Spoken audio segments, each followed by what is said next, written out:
Shut up. Well, hey guys, while we're hanging out here, here we go, Craig Shore, also known as PU to ASU. And you are watching my stream, my channel, and I want to thank you. No lies. I want to thank you for watching us. I want to thank you for watching us either past or present. And we humbly ask you to check us out on any of our social medias. You can find me by just searching PU to ASU on Instagram, Twitter, or YouTube, or Twitch, and I'll pop up.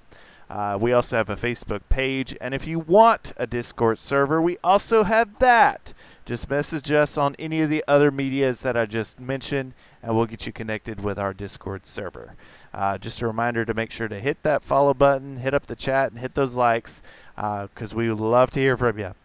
I also want to give a little shameless plug for tomorrow, where I give the DM keys over to PS Zombie as he leads us through another Unbeaten Path session, which is tomorrow at 8 o'clock Central. So you don't want to miss it, folks.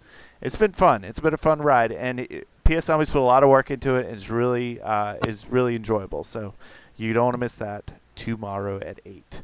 But that's not what we're playing tonight. No, we are playing the Kaiju Slayer campaign.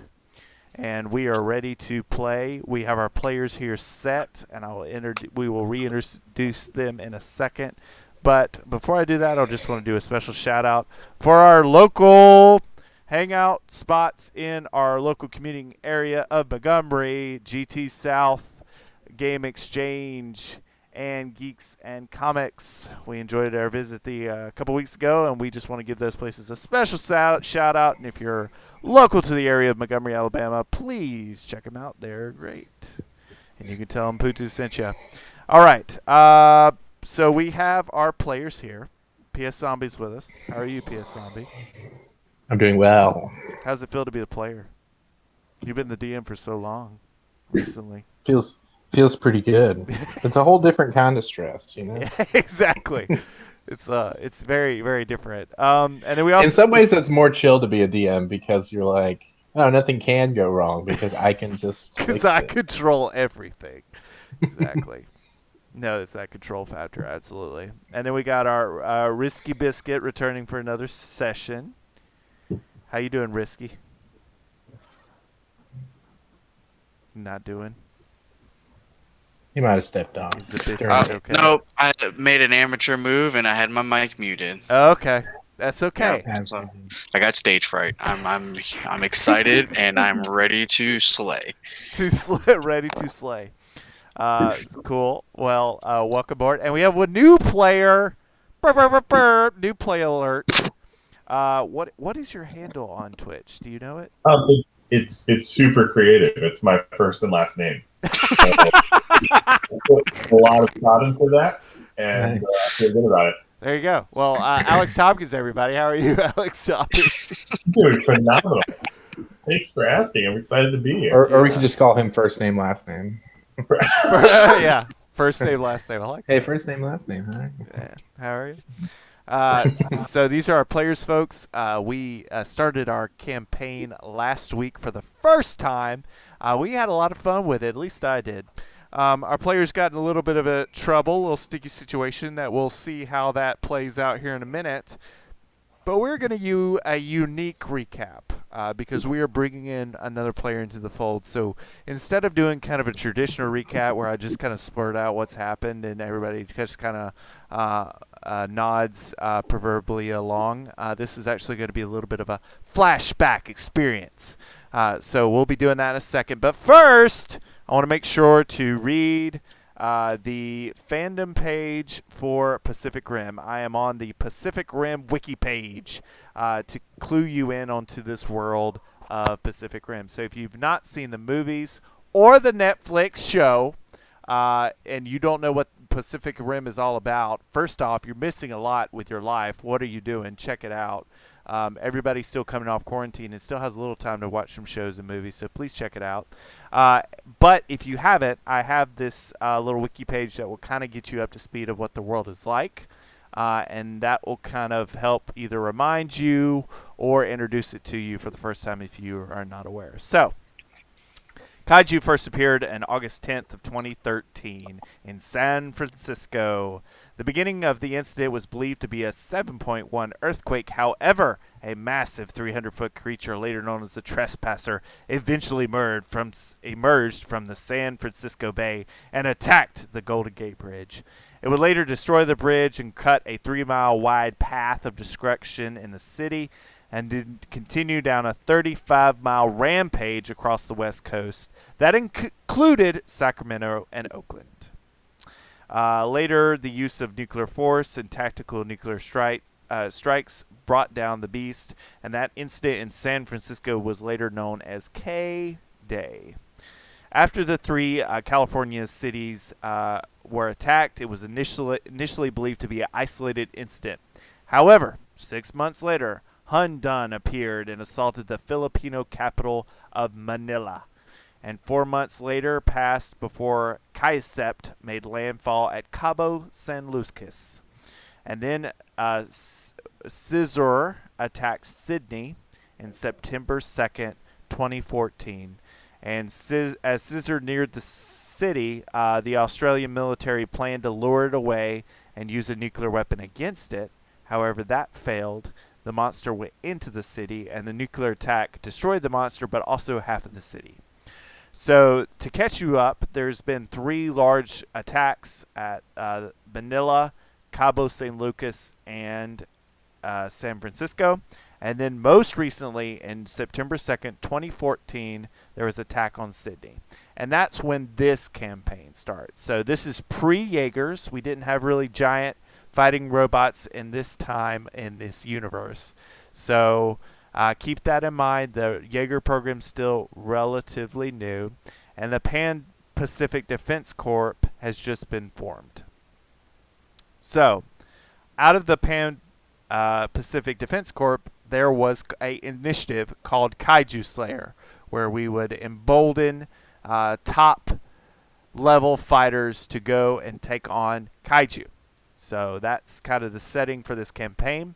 I'll give a reminder or an introduction to you if this is the first time you are listening to this campaign, but essentially this world is not too different from ours, with the exception that technology is about 15 to 20 years in the future.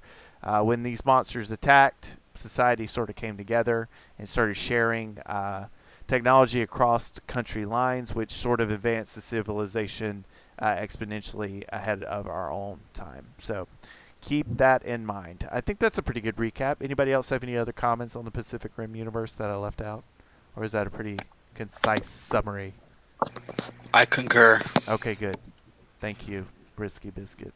Okay, so let me first, I didn't include the little nice music in the background. So I want to do a little nice music in the background to set the scene. So players, tell me if you hear any moosack in the background. And should be hitting your earbuds here shortly. And I have it turned down low so it shouldn't affect our cheaty chats. Is it going to play? Oh, it may not play because it... Okay, hang on. Come on. It may not play because it knows I'm... There we go. How's that sound? Is it eerie? I was going for eerie. Yeah, I can hear it. Okay, Yeah, I can hear it. cool. All right. So we're going to do a little quick flashback. Elroy and Barack. Actually, no. Players, why don't you introduce your characters really quick? Just tell us the name, kind of mechanically what you're playing, class and race, and then a quick synopsis of sort of their personality. And we'll start with UPS Zombie. All right, I'm playing Elroy Wormwood.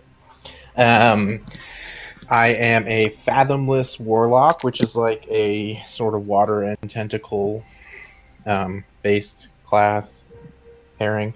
And my guy's kind of a sleazy dude who accidentally drifted his mind with the aliens that created the kaiju, and now he has kaiju-esque powers. Nice. Got it? Nice. All right. Risky Biscuit. Tell us about your character, Brock. So Brock is a half orc. Looks exactly how he sounds. He's very burly. He's one of the many Alaskan people of a clan that is long. They're dead now. So he's solo. He has nobody, and he blames the kaiju for. He wonders if the kaiju are the reason why his family's dead. So he's on a path for redemption, and he wants revenge in a way. He wants closure. So my guy takes no slack from anybody. He's very direct. Nice. Kind of dry, actually. Nice. Cool. Thank you, sir. And then first name, last name, Alex Tompkins. What you got? Hey everybody, you can call me Ricky Spanish. I am a monk with sort of a subclass of Way of Mercy, so it can be healing for the team. I haven't had a chance to interact with them yet through the game, so this will be a way to establish that personality, but kind of mysterious, kind of quiet, maybe doing more of the stealthy stuff, and maybe doing some magic along the way. Nice. Okay.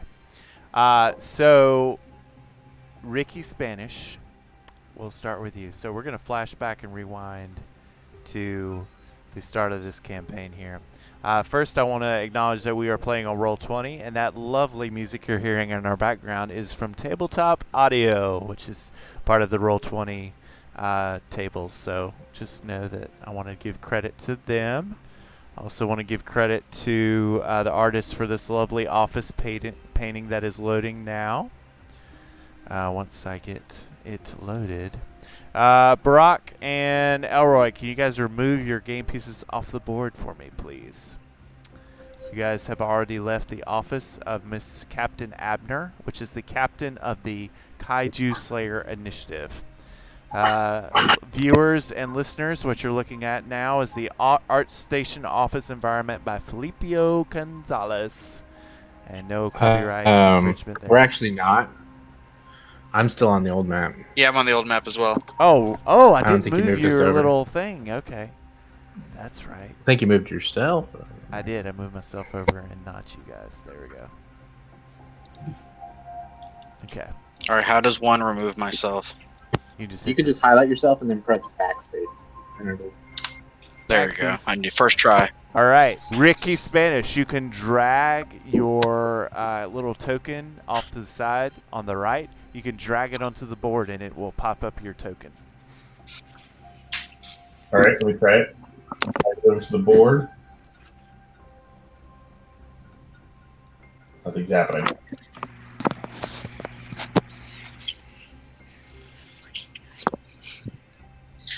Oh, it's not? No, I can't get him to. Here, I let me can't do get it. him to. There you go. Okay. There. So you can either use your cursor to move him around on the board, or you can do it very dungeon crawler style and select it and use arrow keys to kind of move him around all 8-bit style if you want to do that. But you can go ahead. Say what? Saying it's nice. Yeah. There you go. So Captain Abner, in this picture, you got a man standing in this kind of office setting here. He is actually not standing; he is sitting. You came into New York to the United Nations headquarters. You are very familiar with this area. You have been kind of a soldier for a very long time. You kind of rose your way up to the ranks, and you happen to have a lot of connections. So you, of course, got onboarded with the Kaiju initiative pretty early. And you've been there from sort of its conception, so you know Captain Abner pretty well. You go to New York. It's a cold November, kind of a rainy. It starts raining a little bit here in November, and you walk by the UN building. Just outside the UN building is a bunch of ornate reefs. Some of them a little bit more of disrepair, and all of them are sort of remembering the different attacks that have happened related to the Kaiju. You see that some people are still at the wall grieving. You pass them on the way into work. You go into the United Nations. You pass several politicians of different countries. Doesn't seem that busy. You take a left. You go through a security checkpoint, and you're in the military area of the Pan-Pacific Defense Corps. It is a lot more bustling here. There are several people in uniform, many different ethnicities and nationalities represented as this kind of United Nations military area that you're in. You know the way very quickly. You start to make your way to captain's office. When you pass in the hallway, a very large and burly-looking man and a more skinny and shorter, little bit, I would say, scrawny, without offending Elroy, scrawny individual. Both male pass you in the hallway. What do you guys think? Let's back up. What do you think you would have been doing right after leaving the office? If you remember, you kind of made your way outside and made a phone call. But is there any sort of interaction, or are you just kind of walking briskly out? Yeah, I mean, we don't really know each other, so I'd probably just be going straight wherever we were told, I guess. Okay. So you pass these two individuals, and they don't seem to be talking to each other, just kind of on a mission on the way out. I'm probably on my phone. Elroy's on his phone. And you come through the front office. There is a secretary you know there by the name of Uri. You guys serve together. You give each other a salute, and he immediately waves you into the office. And you find Captain Abner.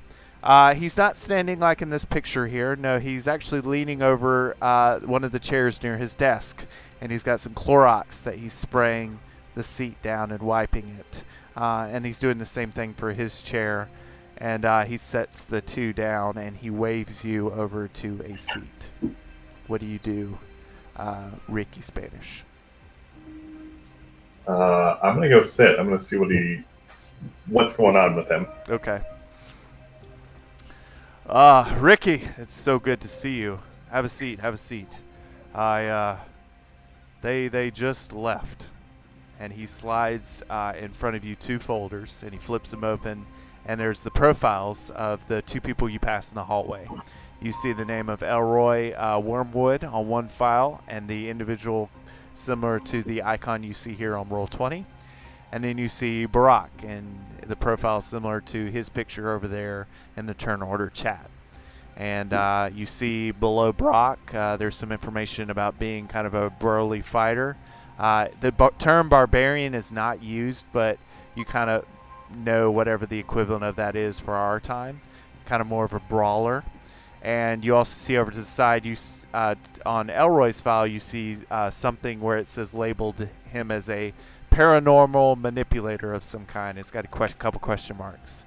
And Abner points to both files and taps on them, and then he kind of strokes his chin and he says, "They are both very interesting, but they are excellent at what they do." And he kind of closes up the files. But I'm in a difficult position because, as you know, these kaiju attacks are getting more frequent.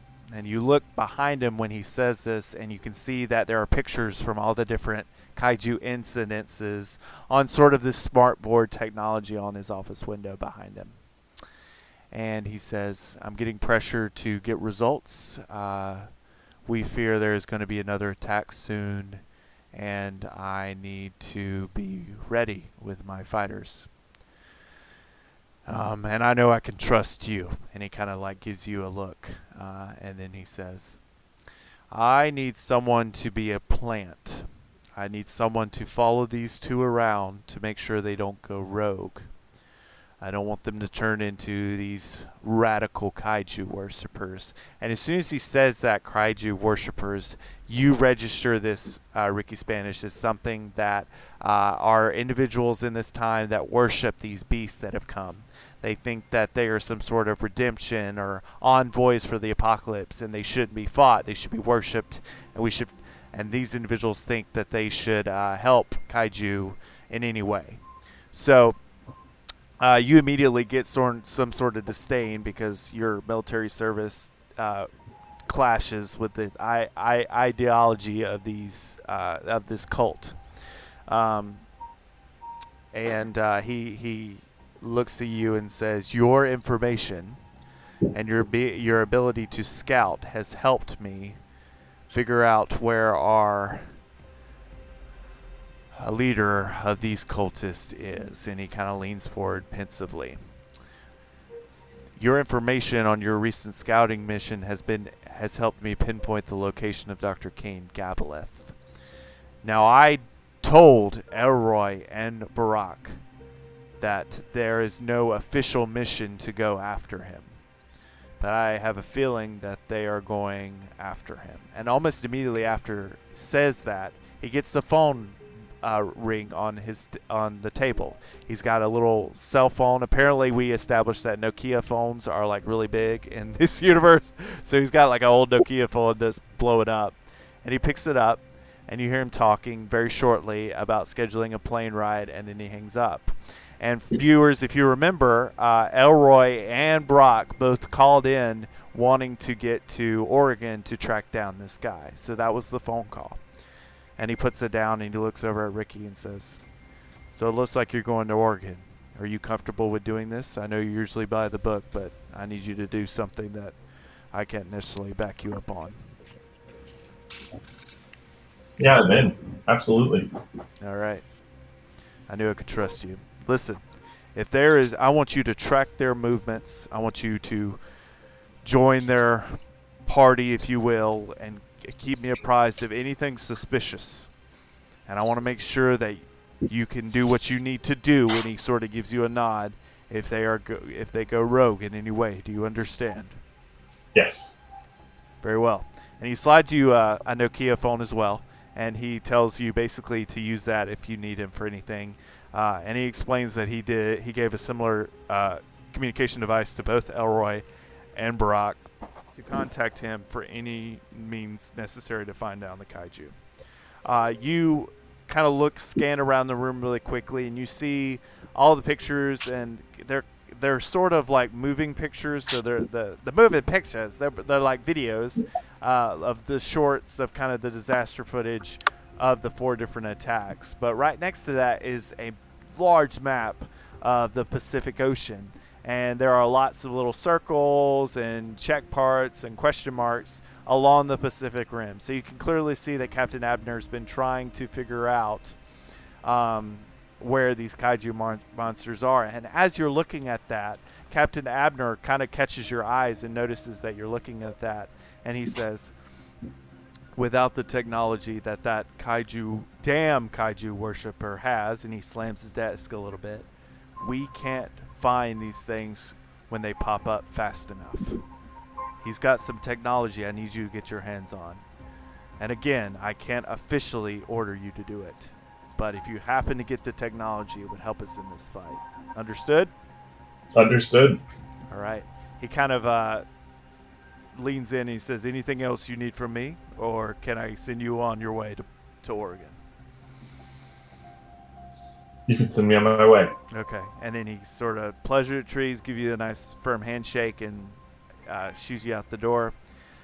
You make your way to the airport. You immediately clock Elroy and Brock. They kind of stand out. They board the flight to Oregon.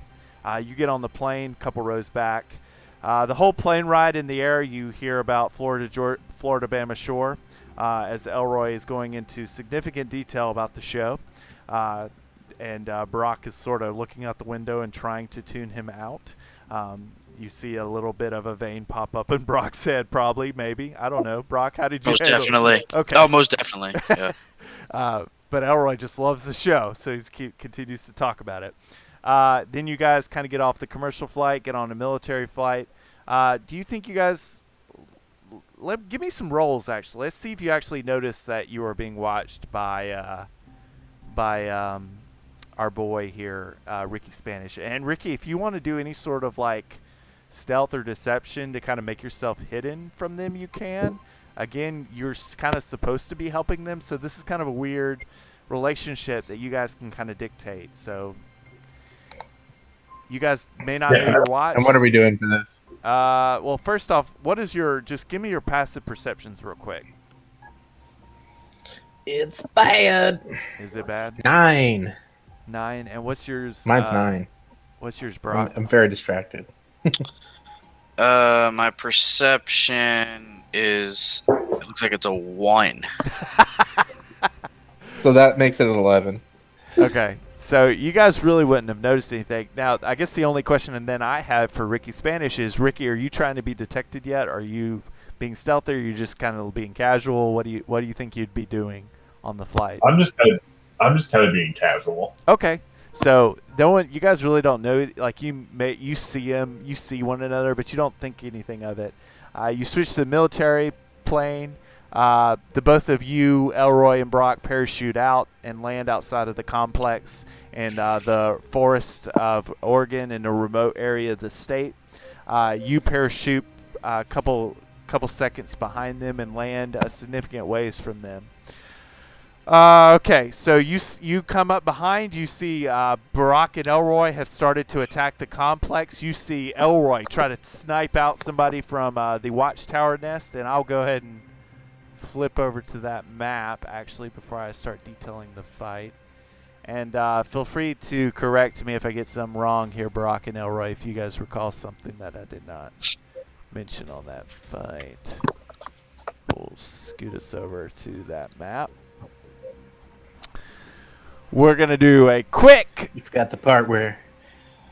Go You ahead. forgot the part where I killed everyone. And everyone's dead except us. I think that happened. That's it. That's exactly it. I'm going to get a little mood change on the music, too. Oh. Yeah, that door's a little crowded. Yeah. So right now, folks, we should be looking at the map of the complex. Correct. All my players are too.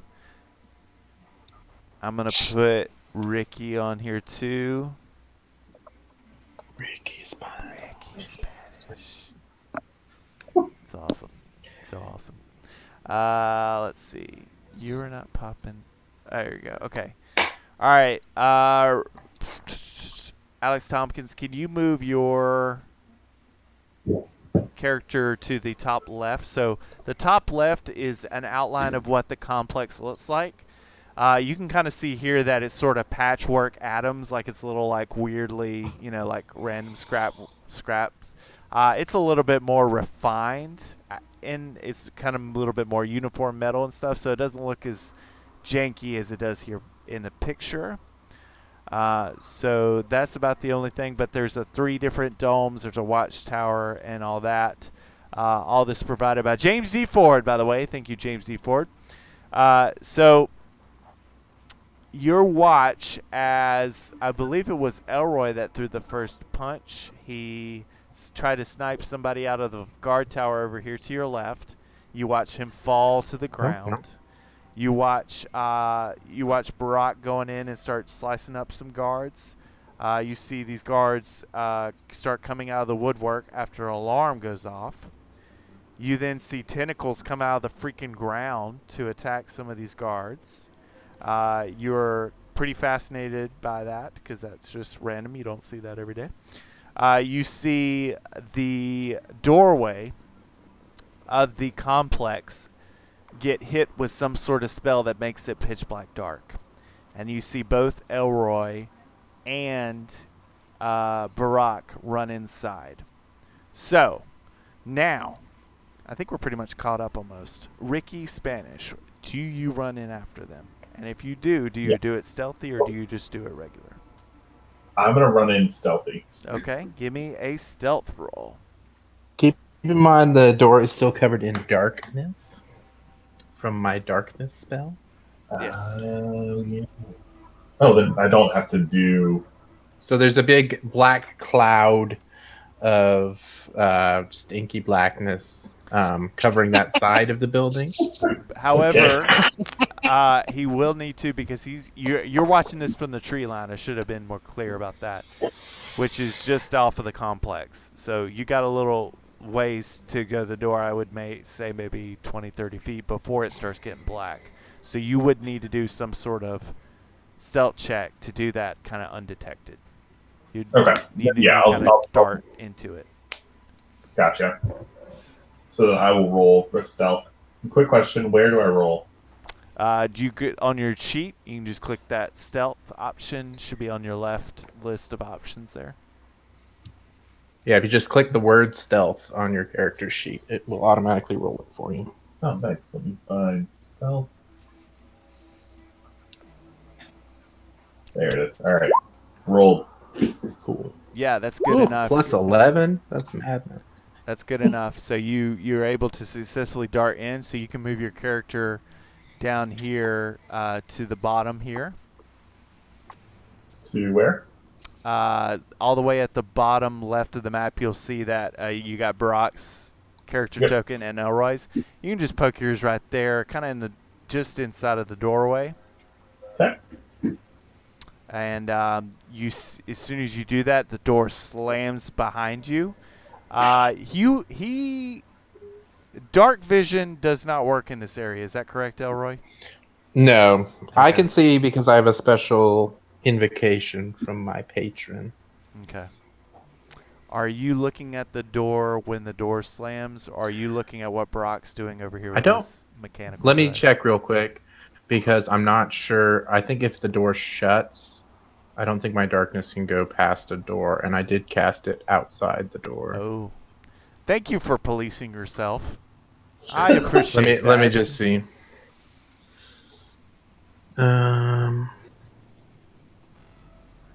So while he's looking that up, what you see happen next, as soon as the door shuts, you look behind you, the door shuts. You look in front, you just see pitch black darkness unless the spell is differently. But what is going on outside of what you can see is that Brock is squaring off with this mechanical beast. Yeah, so when the door shuts, it blocks my darkness. So there's still darkness outside the building, but there's no longer darkness inside the building. All right, so you can see a guard to your left. You can see a Elroy to your right. In front of you, you can see a Barak in another chamber. So this is kind of a little like Sallyport area where there's this kind of like a cheap glass door that's been broken by Barak. And in the room where he is is a robot mechanical looking device that has 4 pillars surrounding it. There is a scientist that just walked out saying, "You found me, you found me, you finally found me," and held up a remote saying, "And now it's time to worship the Kaiju." And he clicks a button, and then you see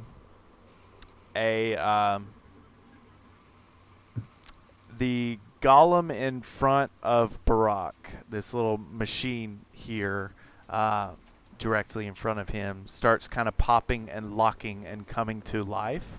It was sort of in more of a sentinel kind of patrol mode, and then it kind of changed into an attack mode. So it gets all red, it whirls to life. The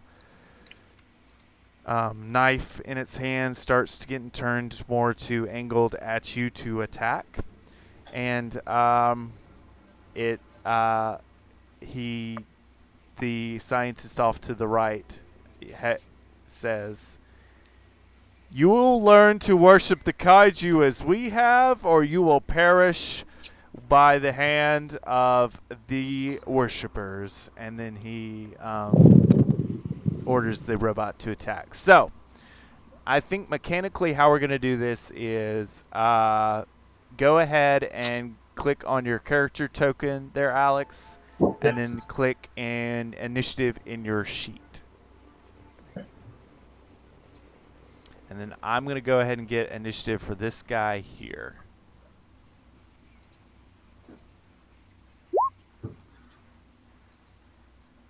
And I'm going to loop my little background music.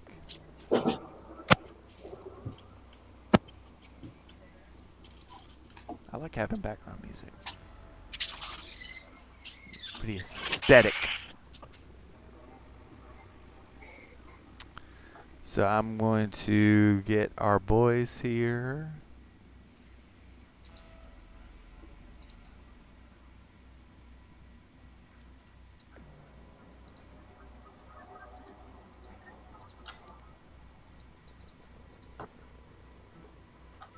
Okay.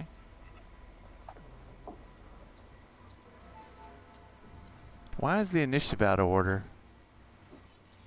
Oh, okay, because it was the cult enforcer's turn. Gotcha. Yeah, so I would just go ahead and reset it in descending order and then cycle back to their turn. Yeah, that's what That I'm should gonna do. put everything right. Once I get folks in here. Man, it's taking a while to load.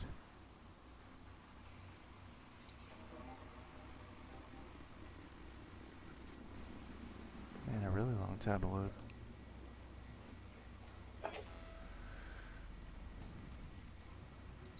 Okay.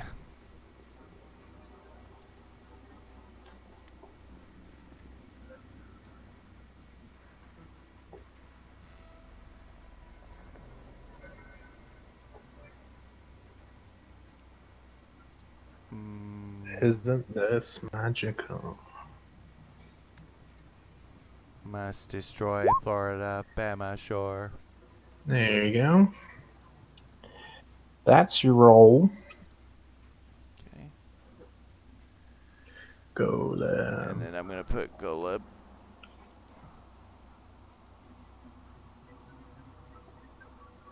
Okay, so I'll explain a little bit of lore here. So Dr. King Golub is a character I picked for this game. And Golub is also the last name of the scientist in the first Pacific Rim movie, which is the token that you see there in front of you. That's from Nice. the movie artwork. And there is a connection because Dr. King Golub is his father. So that's why I put the token there to do a little bit of a homage to the first movie. Love it. Good. Glad you guys like it. So I just want to put that out there. Like the little connection there. And it also explains, I'll go into more detail about this. It also explains why Herman was a little hesitant to drift with a kaiju, because he remembers what his dad did, who was a kaiju worshiper. Did I just add more depth to the first Pacific Rim movie? Yes, I did. You're welcome, folks. Does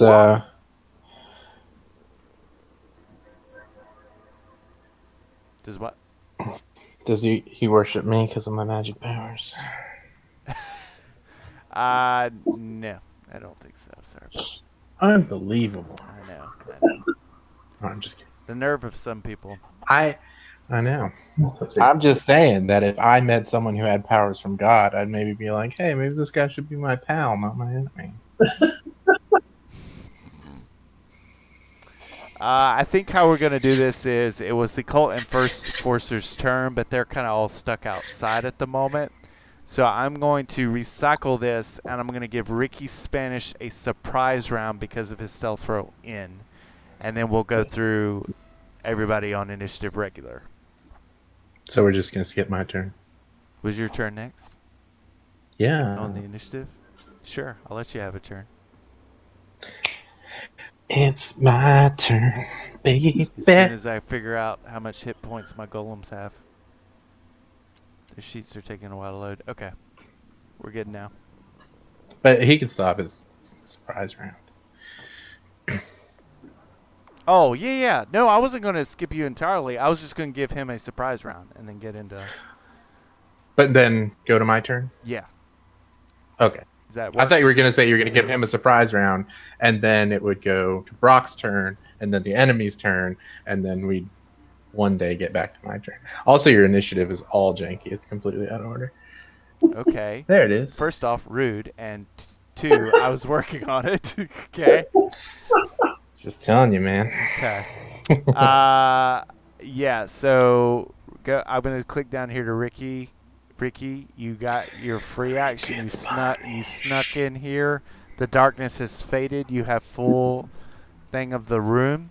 You can see that this scientist guy is definitely the leader of the Kaiju worshippers. You know him to be Dr. Cain Goboleth. You know from your intel that is the leader of this cult that worships the Kaiju. You see that behind him is some sort of robot that does not seem to be activated. You see that in front of that robot is a robot that is about to kill Barack. Okay, so it's your turn. What would you like to do?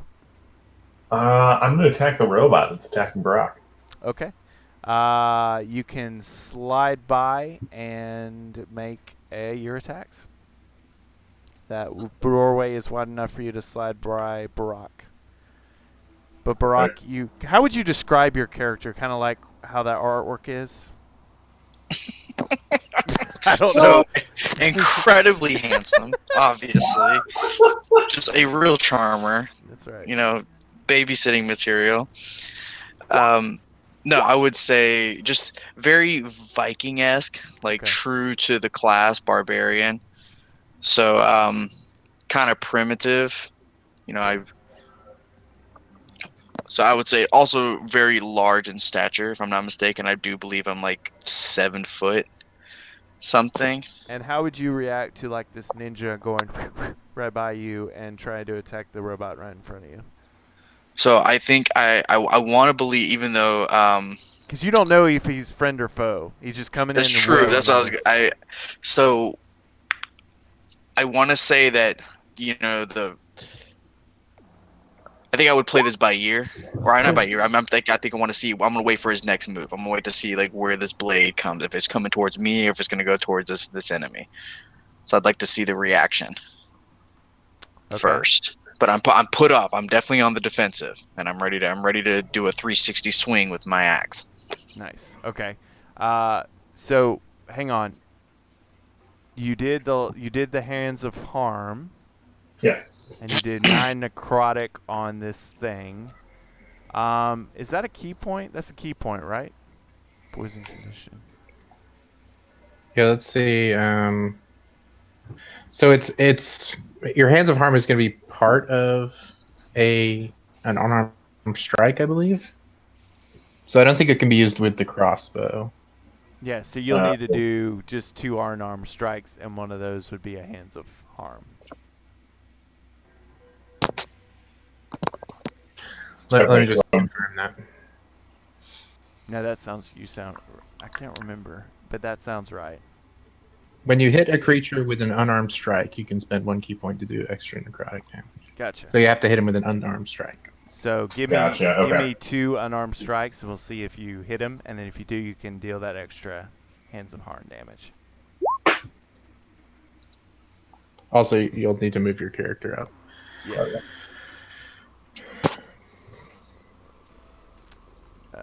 Dang it, come on. My sheets are taking forever to load. So you guys watch this kind of, because you see this too, Elroy. You see kind of this ninja-looking guy just like whip through and sock the iron golem. One of the hits that he does, how would he strike the golem? Are you more of a karate chop or like just a sucker punch or? I would like to think it's a karate chop. Okay. Just a really good one. Just a really good karate chop. Yeah. So Karate Not Kid a bad one, dude. comes out of nowhere and whiffs bad on the second one, but connects on the first one.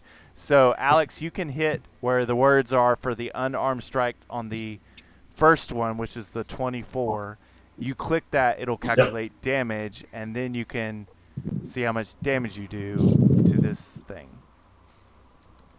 Dang, I need to. Right, so if I click this, Like in chat where it says monk unarmed strike, just click those words. monk. There we go. Okay. Wait, I was actually clicking the number. It looks at 11. Okay. Cool. And then you did. And then the hands of arm get added to. So you'll need to dock yourself a key point. So make sure to go in there on your character sheet and take off a key point from where it says key. Okay, I'll do it. And anything else you would like to do? You pretty much are out of attacks. So that's 20 damage, and he is poisoned.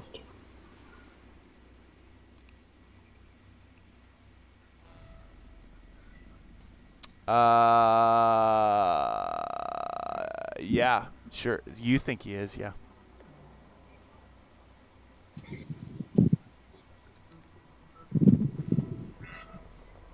Yeah, I'll say this: when you hit him with the Hands of Harm, Ricky Spanish. Yes. You sort of try to pass the necrotic energy, and you can see the necrotic energy hits him, and it seems to mess with his electronics. But when you take your hand off of him, you notice that he doesn't seem affected by the aftershock of the poison. And then you back off. Wah, wah, wah, wah. It's probably because it's inorganic.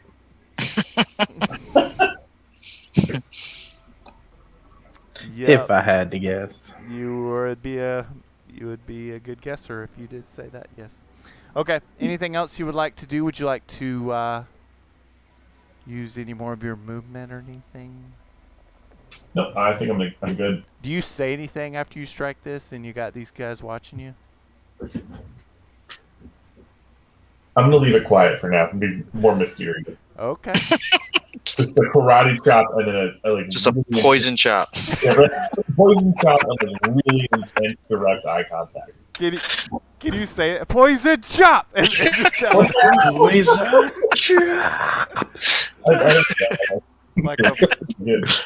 like a Pokemon move. It's just Poison chop. Poison shot. That was 100%. That's got to be in the name of a Pokemon move. All right, now I'm going to go to Elroy, and then we'll start the turn order from there. There we go. At the bottom of the turn order with my weak initiative. Well, I am going to. I saw someone blur by me, and I was like, "Well, he didn't attack me, so fine with that." I'll pop out here. I'll see a not poisoned golem. and a dude who somehow looks creepier than me, and and I'm like, oh no, I don't have time for this. And I'm gonna cast Force Cage. I'm gonna link that chat real quick. Mark off my spell slot. And I will put a 10 by 10 square around the golem and the cult leader. Okay. I'll just draw that in like this. Yeah. So there it is. There's now a force cage around them on all sides. It blocks spells. Nothing can pass through it. You can't teleport out of it. You can't do the ethereal plane. Jeez, you just broke my game. They're just good and stuck. Well, they can attempt to teleport out of it. DC 17. Okay. Yeah. All right. You little fancy cage there. This will not hold me, says the leader. My spell save's actually 19, not 17. Oh. I don't know why it says 17.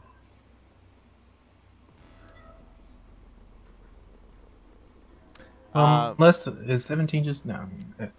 Yeah, my spell save's 19. So that's my action, and then I'm not gonna do anything for a bonus action. I'm just going to cower. Do you do anything to this guy next to you? Because he is stuck in here with you guys. I can't really do anything to it. Well, Okay. no, I can do one thing. I'm going to use a bonus action to resummon my tentacles, so the one outside will disappear. Oops, sorry, I'm still drawing. How do I erase the stuff I drew? I don't know. I can do it. Clear drawings, I think. Yep. Clear. Well, we can just remember where my force cage is. It's around them. Okay. Yeah, so I'll resummon my tentacles somewhere in this doorway, and I'll do an attack with it against him. Okay. Me and my tentacle bro. Let me mark off another tentacle. Pow! It's a 13. That misses. I don't think that hits. I believe. Yeah, let me double All right. check. But I go, oops. Come on, Tentacle, pay attention. Wake up there, buddy. It just like looks at you and Yeah, and I did the solid version of the cage. okay.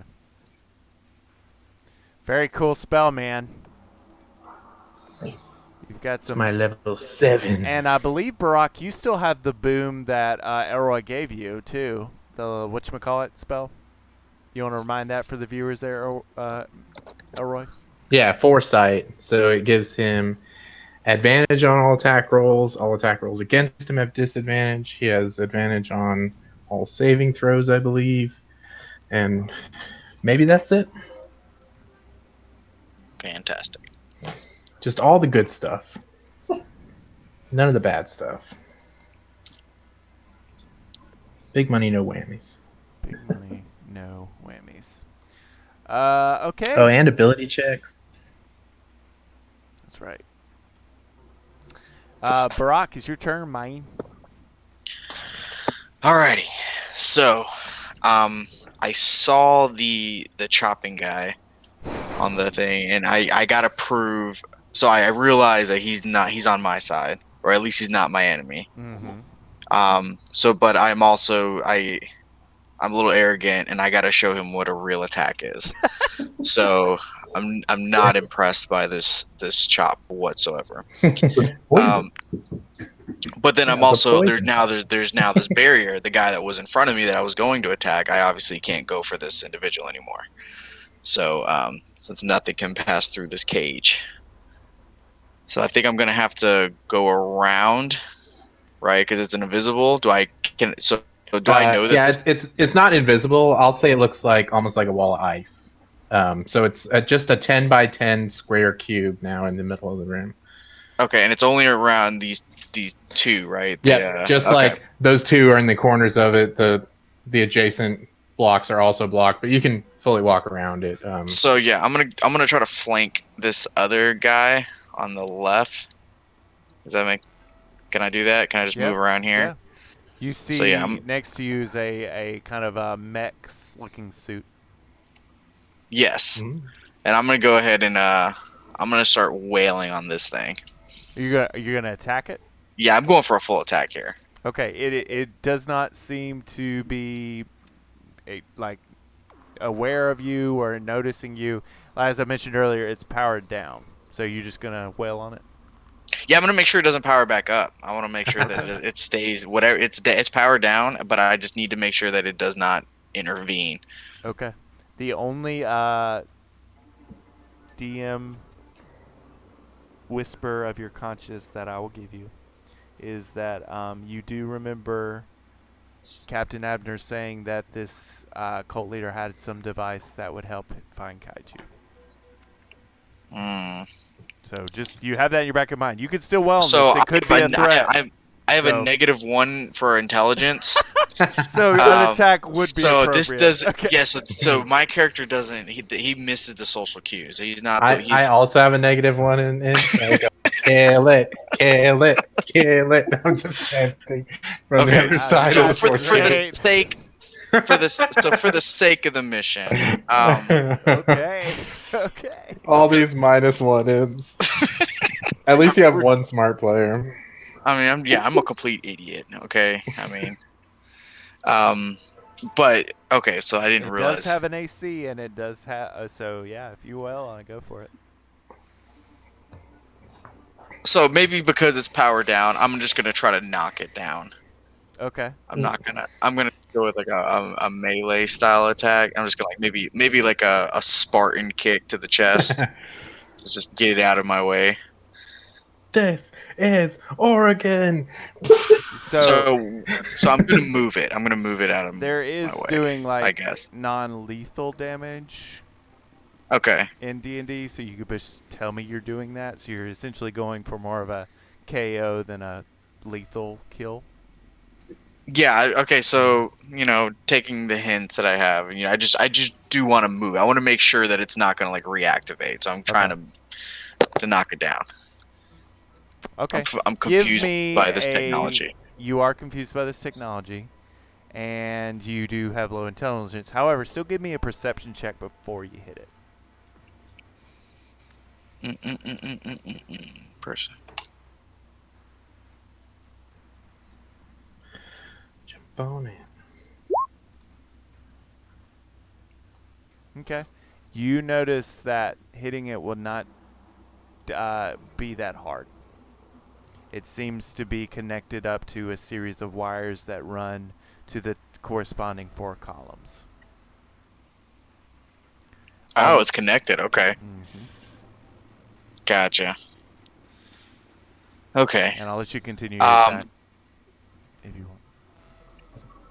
No, I think I'm just gonna I'm put off by the things that it's connected to, and I think I want to I think I'm gonna try to figure out a way to see if I need to like rip this thing out of the wall. If it's connected, I need to know if I need to pull these pillars out with it. But I don't think I'd be smart enough to pull that. So I'm saying, so I think I might try to disconnect. So now that I've knocked it down, I see that it's not really doing anything. It's not a threat. Yeah, you just kind of go over and Got give it. it a little shove, and it just kind of goes. Yeah, it Yeah, falls okay. over. Okay, so man, what would I do? Well, My character. you've got 4 columns there, so if you go, you see there are 4 wires running to it. So I can describe each column if you go to it. So Okay, so just yeah, tell me where you're going, and I'll tell you what. So I'm gonna go ahead and hit this. I want to hit this first column here. Okay, you see a wire that goes from the machine across the floor up alongside this column, and it has something that looks like to you some sort of helmet that would go on a person. It's a little small for you, but you could get it over your head. It's about that size, and it's just hanging by a wire on the wall. So almost like a clothing hanger. Is hung up. It's kind of hung up on a hook on a wall. So you see this cable that runs into this weird helmet-looking device and is hung up on a hook on the column. So if my character needs anything, it needs a helmet. Okay. So so I'm gonna take this helmet. Okay. I'm taking it. What do you do with it? So I'm gonna. So right now I don't know what it does, but I just feel like it's valuable. So I'm just gonna hold on to it. I'm gonna strap it to like my back. Okay. I'm gonna take the cables and I'm gonna tie it around my waist. Okay. The table Tight. is connected like it's like connected to the robot. Oh Jesus. Okay. All right. So the plot thickens. Yeah. You basically have the extension cord. All right. So I'm taking this helmet. So this robot already has a helmet, correct? It already has a head. Yeah. So it's basically like a little like a. So am I dressing this robot up? Is that where I'm getting at? No. It's a little bit shorter than you, quite honestly. It looks like a mechanized person, quite honestly. It doesn't look as tall or intimidating as the golem that is trapped behind the ice right now.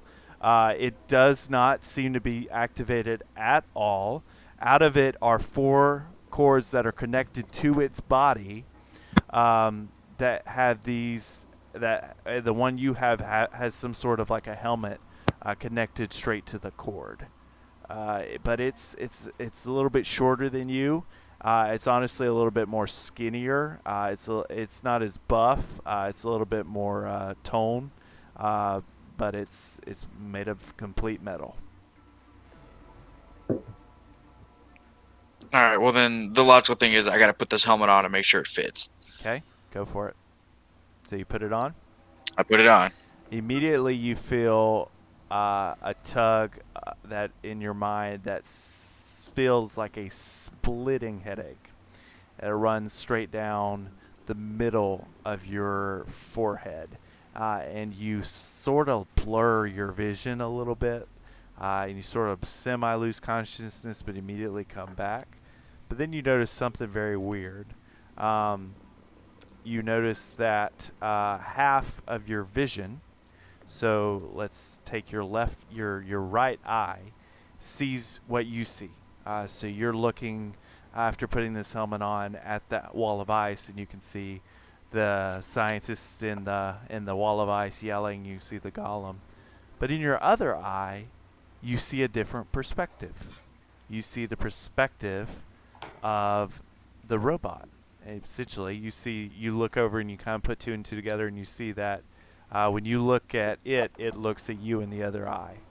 So basically, you have one of your eyes is seeing normally from your perspectives, and the other eye now is linked to its perspective.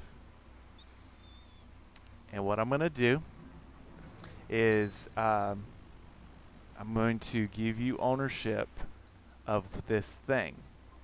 And I also immediately after you start having this weird like virtual experience where like you're kind of like tripping out like this is way too weird, the helmet starts to get really, really hot.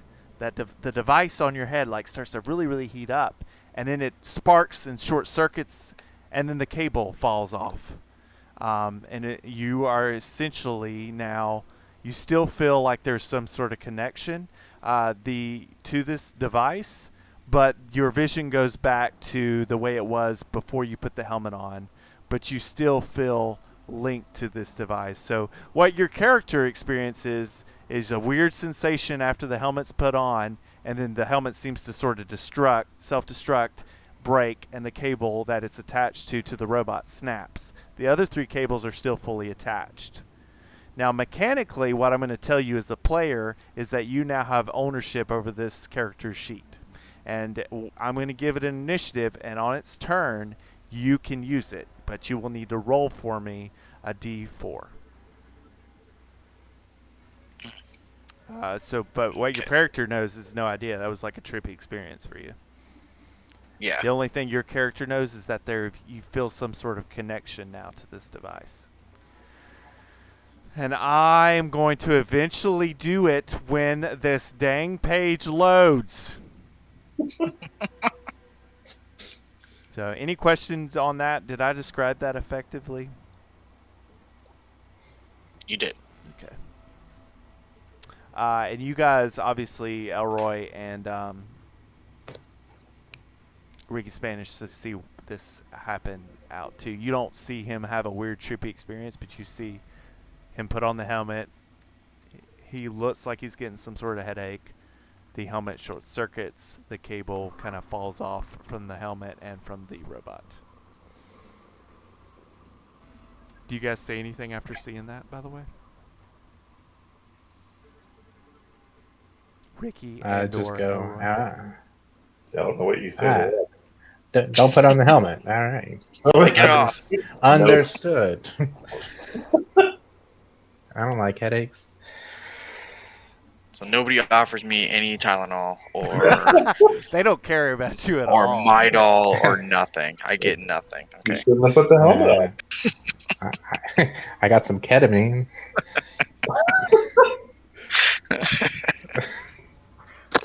Want some of that? Okay. Hang on. Because of your background, Elroy, you know that was drift technology that he just experienced. Drift tech. Yes, drift tech. Yeah, that was about my experience. You remember it. Yeah, like that. Except for instead of drifting with a suit of armor, I drifted with an alien. Actually, tell you what. All right, you now have access to that token there, Brock. So, Risky Biscuit, can you just click on the token and pull up his character sheet and hit initiative for me, please? Because this is taking way too long for me to do it. And I don't like it. Okay. Which token? He's the little, like, robot here. Robot boy. Well, no, I mean, Robot boy. so what do so the Gypsy Ranger, right? Yep. Way to spoil it for everybody, but yeah. Now all of Twitch knows. Yeah, Gypsy He's Ranger. like Gypsy Ranger. He mutters it. He's like Gypsy Ranger. What? Brock That's just said right, Gypsy everyone. Ranger, everyone. Gypsy Everyone, Ranger. write that down. I open Notepad on my phone and I write it down. Ninjatron. Ninjatron, thank you for the Gypsy artwork Ranger. of Gypsy Danger. Thank you, Ninjatron. You mean Gypsy Ranger? Oh, sorry, Gypsy Ranger. Okay, I have no idea what I'm doing right now. Just hit initiative on the sheet. I'm role playing in real life and in this game. Yeah, if you open his character sheet, you know. Just like you would roll initiative for yours, but make sure that you select. Oh, there. Okay, duh. So I'm sitting here clicking on the piece on the board, and all I'm getting is those circles. Okay, that explains. Yes. That explains so much more. Gotcha. Okay. That was the missing piece of the puzzle. Yes. So what am I rolling now? Just the Initiative. The initiative. Take an initiative.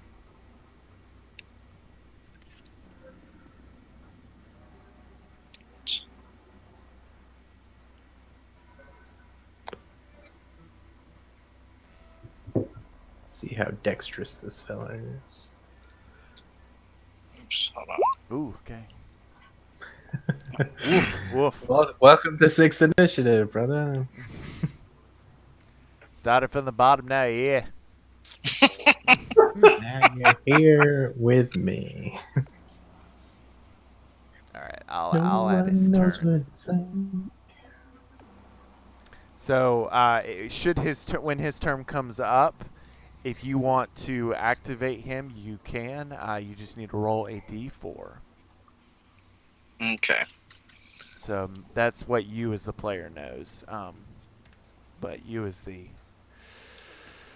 barbarian from Alaska, you don't know anything. Okay. Do you choose to do anything else, sir? You've kind of used all your actions, but you're welcome. Yeah, I'm a little disoriented, so I'm just Okay. gonna sit here for a second and just see what my these other guys are gonna do. Okay. Sounds good. All right. The cult enforcer next to Elroy is going to try to take a swipe at him. Can't we just be friends? I told you I don't like that show. Why do you keep talking about Florida Bama Shore? Jersey Shore was better. How dare It's you? always how dare you? It's They're always- incomparable. It's apples and oranges. I'll incorporate you. I don't know Those what shows are not at all similar. That's a plebeian He opinion. cracks his nightstick against the wall. Don't you dare say that. Snooki is the best. She really is, though. No, that character from Florida Bama Shore, which my character can totally name, but I don't know anyone who's on that show, is way better. Oh, the good old player character disconnect. I love it. I've never seen that show. Let me see. I literally had to look it up on YouTube, and I showed Sophie. I was like, "This is what Tristan referenced in our campaign." Oh man. I'm googling it now. I really thought this was a joke. No, it's a real show. Oh my Yeah, look it gosh. up, man. It's Yeah. it's like Big Brother, but like way more trashier. Yeah, it's gone several seasons strong too. If I'm not Oh mistaken. yeah, like it's Like fun. it keeps getting renewed. I had never heard of it until there was a girl at my work from Alabama, and she was an extra on it. And she was like probably the trashiest girl at work, and I was like, "What a show that must be." That checks out. You peaked. No, Courtney Gilson's my favorite, the best. I don't know who these people are. That hits. That also hits. Okay. You need make a DC 15 con save for me, sir. Okay. Just one or two? Just one. Okay. Let me just confirm that I don't have any reactions. I don't. All right. 6. Okay, you will need to take 24 poison damage on top of what this Oh, okay. It already added It it. already added it.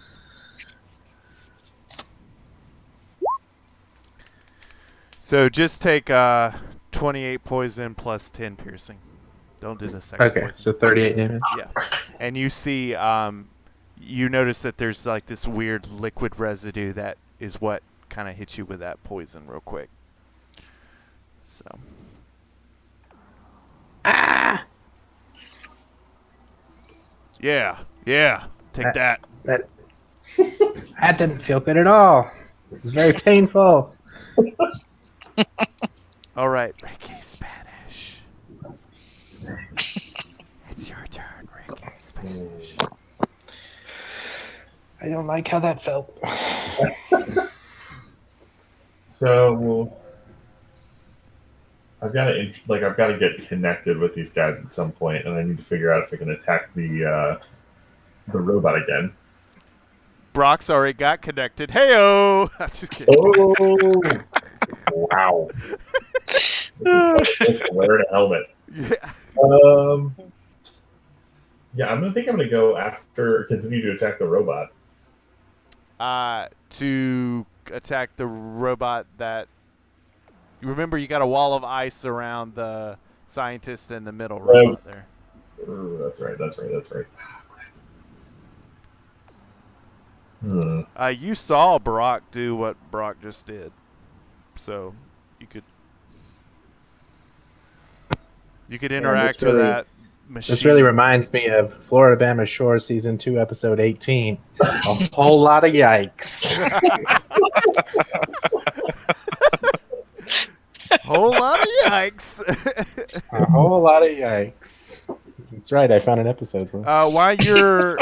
While you're getting ready to do what you're going to do, Ricky Spanish, I'm going to run to the restroom real quick, but I will be right back while my stuff is loading. So I'll let you kind of. Awesome. I'm going to run a snack run. Okay.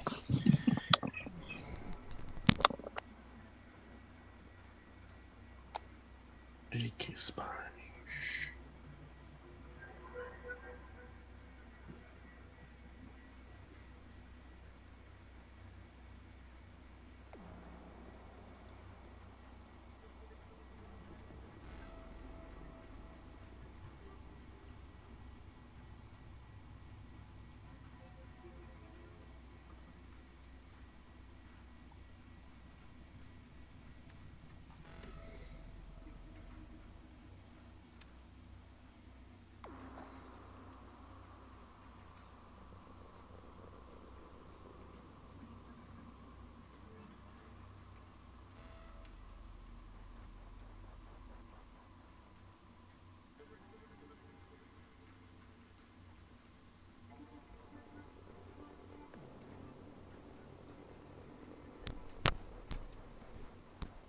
All right, we're back real quick.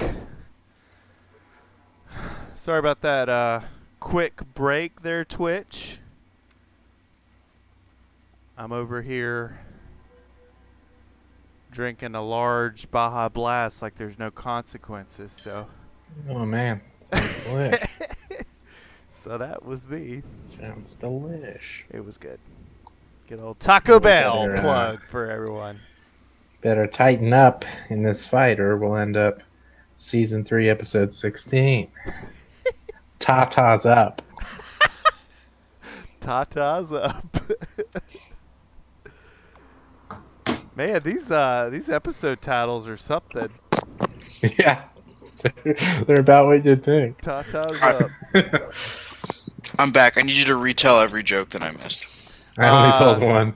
He told one about we got to get this under control or it's going to be Tata's up, which was what season was that?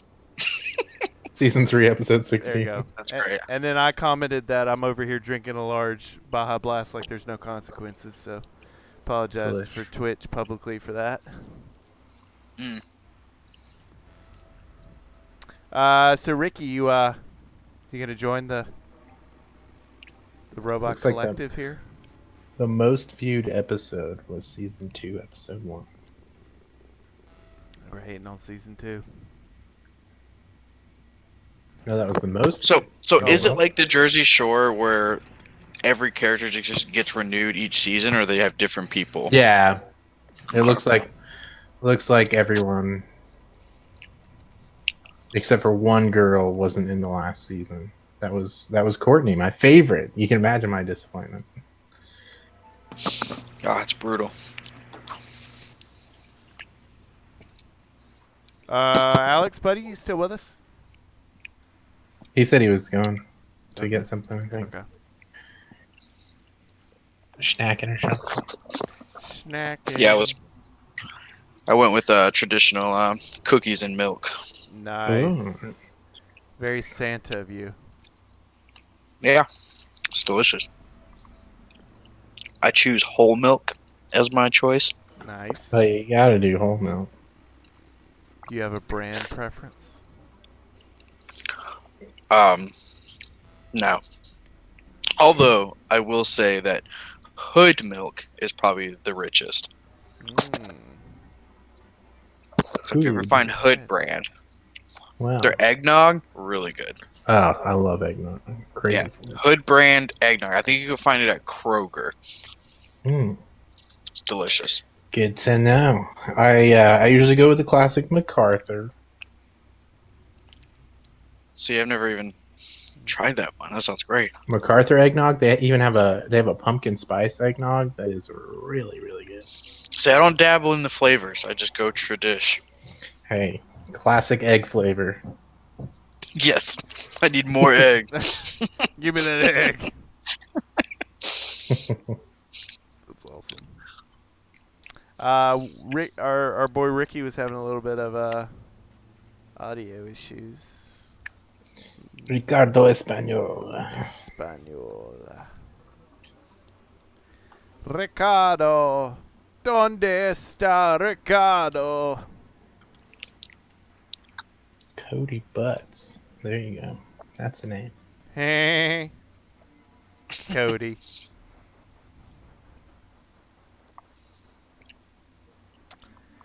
So yeah, I just want to remind everybody on Twitch that tomorrow night, the Unbeaten Pass Session 17. PS Zombie, how Lucky you feeling about 17. that? That's a long run show you got running there. 17 episodes. How you Yeah, feel? it feels pretty good, man. That's awesome.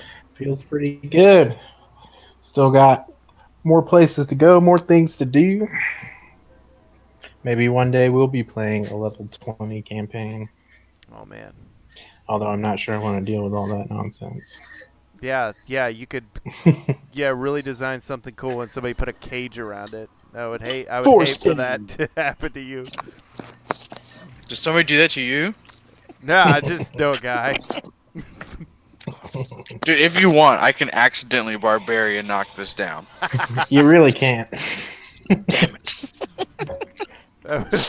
He's just like I imagine Drax just like trying to chip away at the ice. Oh, yeah. Oh!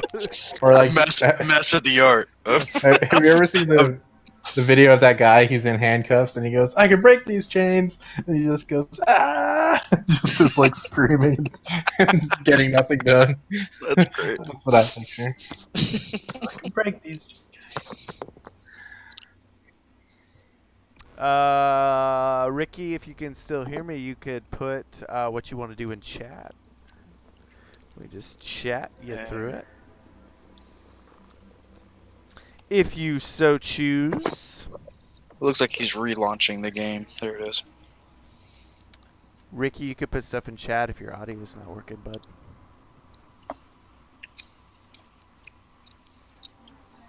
Ricky Spanish. It is kind of funny that that's his name and like he like disappears kind of like Ricky Spanish did in the show. Full circle, folks.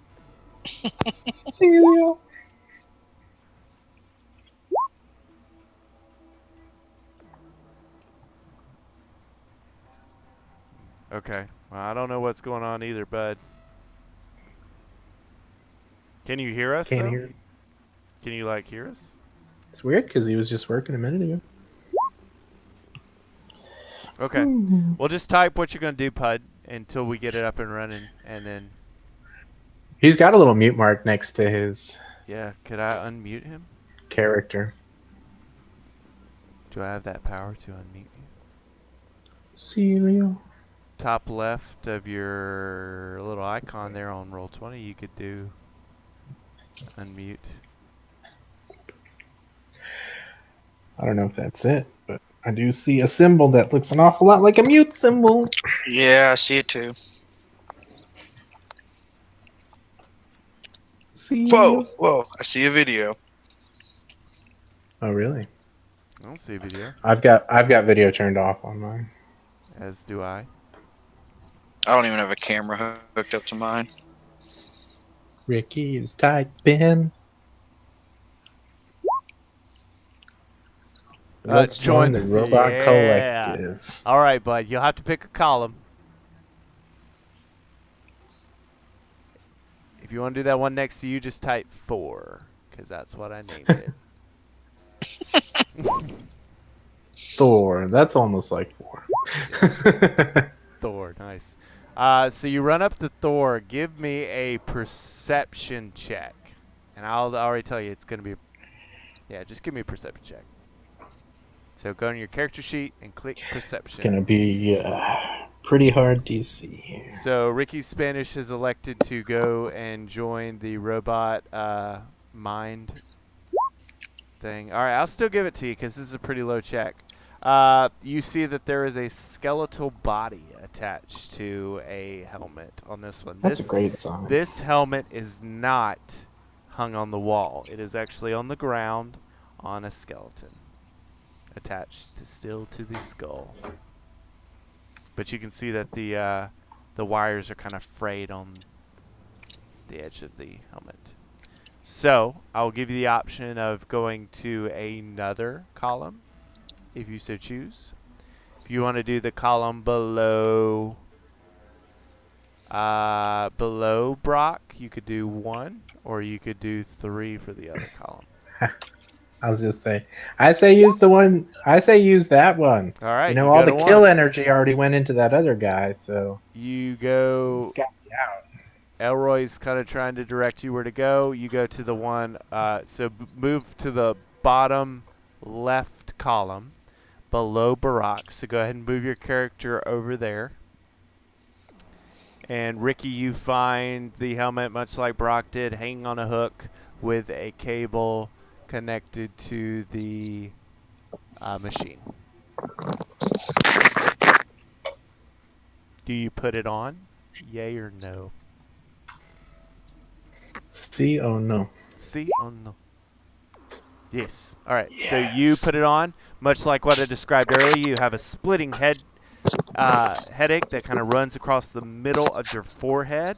Then you notice your vision blurs out in both eyes for a little bit. You seem to almost pass out for a half a second.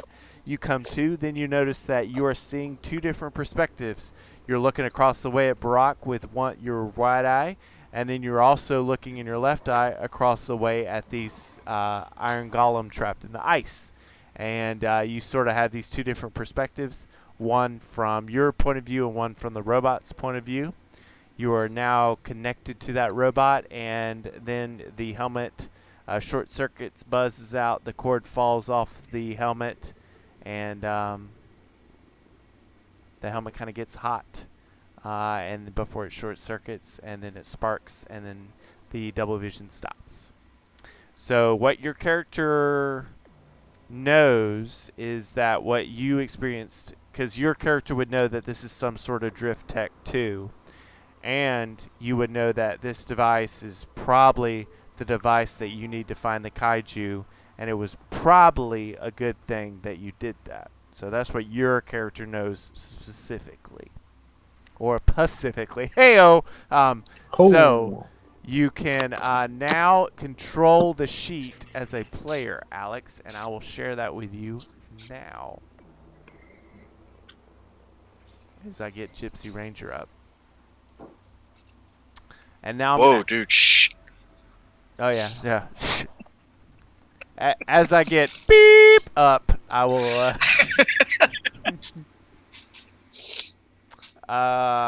question for you, be a zombie. The save Yes. I do. How do you do that save? You go to the spell sheet page and click it? I've never done a DC spell save. Yeah, so it's what? Charisma? Yeah.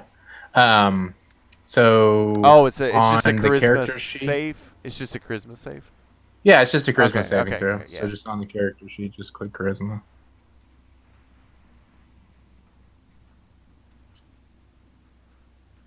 Oh, he'll click it. He will click it. Click it or ticket.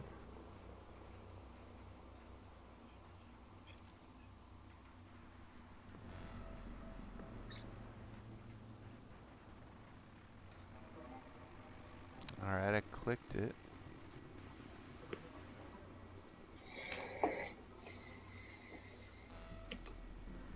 Let's go. Oh, I clicked it. Why is it not? Are you gonna do like 400 now? That's a failure. Hang on, bud. So he just wastes the spell. Okay. That was okay. That was with advantage, by the way. Just wanted to point that out. Okay. Well, he wastes the spell So he still gets to do his with advantage. turn, So that wastes though. 2 spell slots. Oh, sorry. No, I'm just kidding. Yeah. Yeah, depending on what spell he was using, he's burned that action or whatever.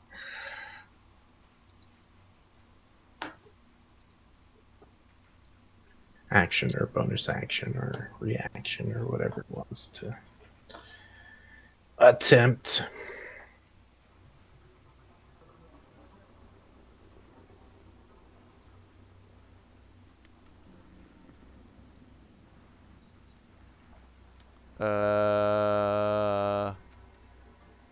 Against what?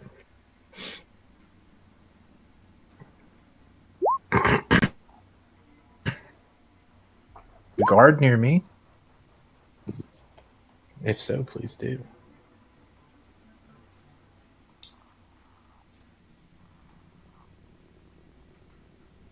The suspense.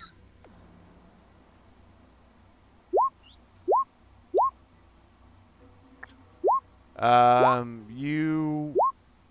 Oh, you were finishing your turn there, Ricky? Ricardo. Yeah, I'll give you one unarmed attack because you did use an action to interact with the robot. So, but you can click your unarmed strike, and if you that hits. Click your damage.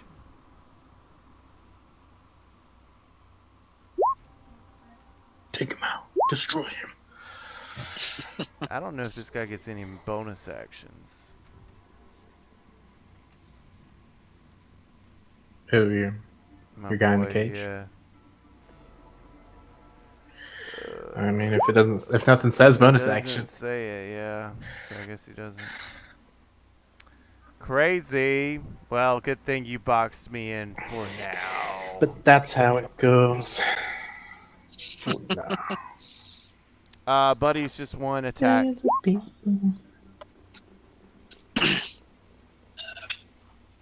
Ricky Spanish, you only get one attack with your karate chop.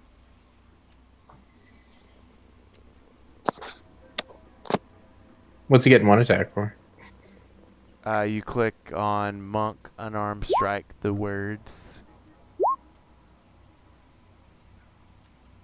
Is this his bonus action attack? Well, I'm letting him attack once Within- since he used an action to actually interact with the robot. Dude, he's just chopping away.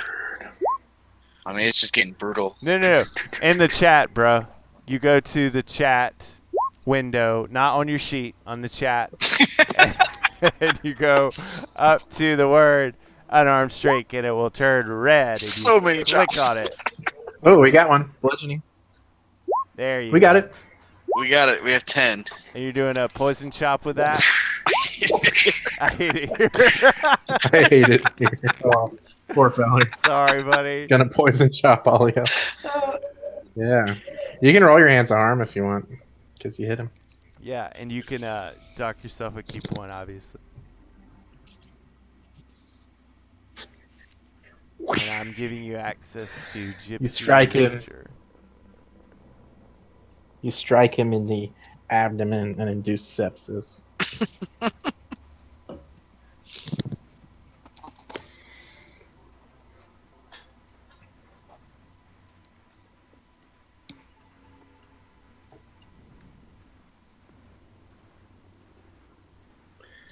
Life's a bit of pain. Going Nice. up rails on a crazy chain. Oh.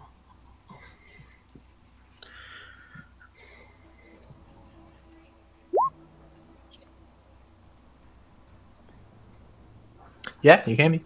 For sure. Alright, so did bad guy already take his 10? Yeah, and then Iron Golem is taking forever. Hmm. I wanted to get Ricky access to that character sheet. Yeah, this is getting sad. Yeah, where's all your slowdown coming from? Do you have any idea? I think it's roll 20, and I need to really get like my laptop up here, but the battery's low on it, so I'm gonna get a quick break here in a second while y'all are doing your turn, and I'll fix it. I'll just do it now. Chomp. So he just did 10 damage. I can't see right now, but he just did the 10 damage. Is that it?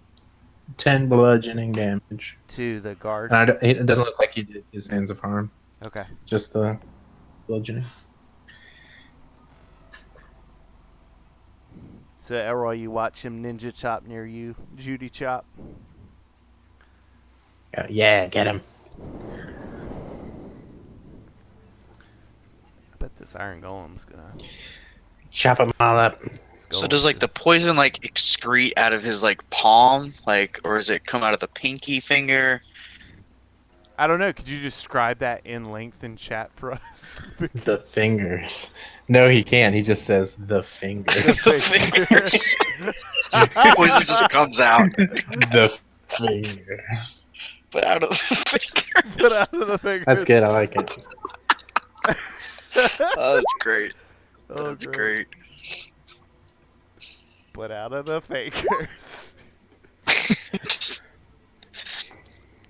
Yeah, it would be Delish. very disgusting. I am both terrified and disgusted. I just never heard of a poison chop. Judy chop. Like a Judy chop.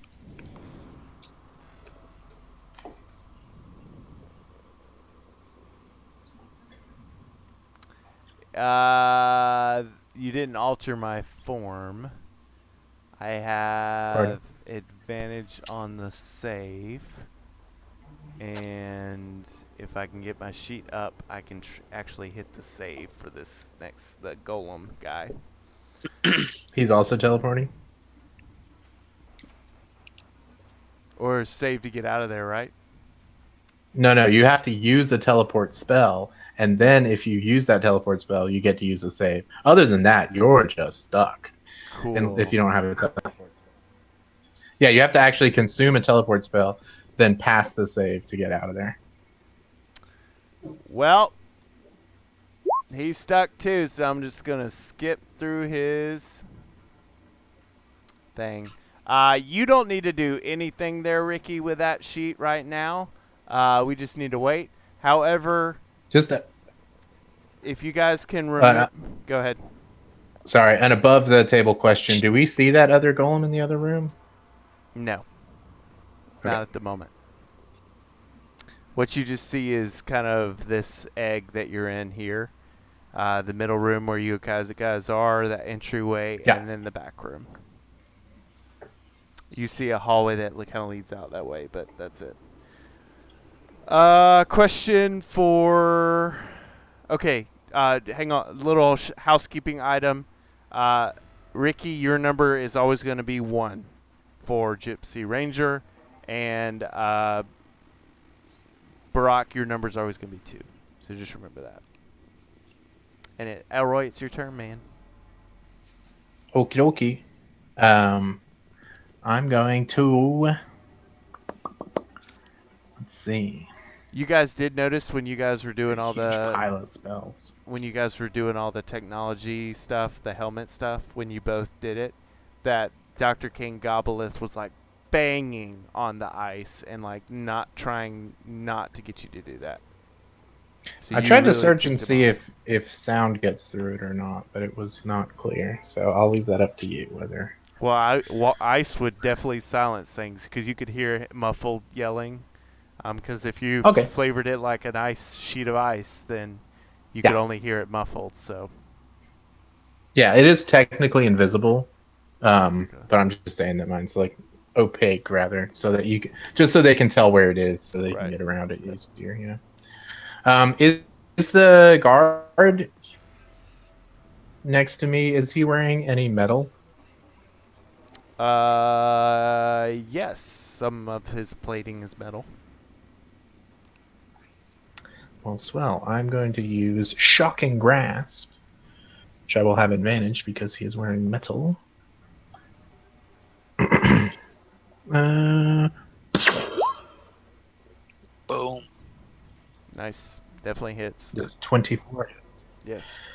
So he will take 14 lightning damage. Oh my gosh.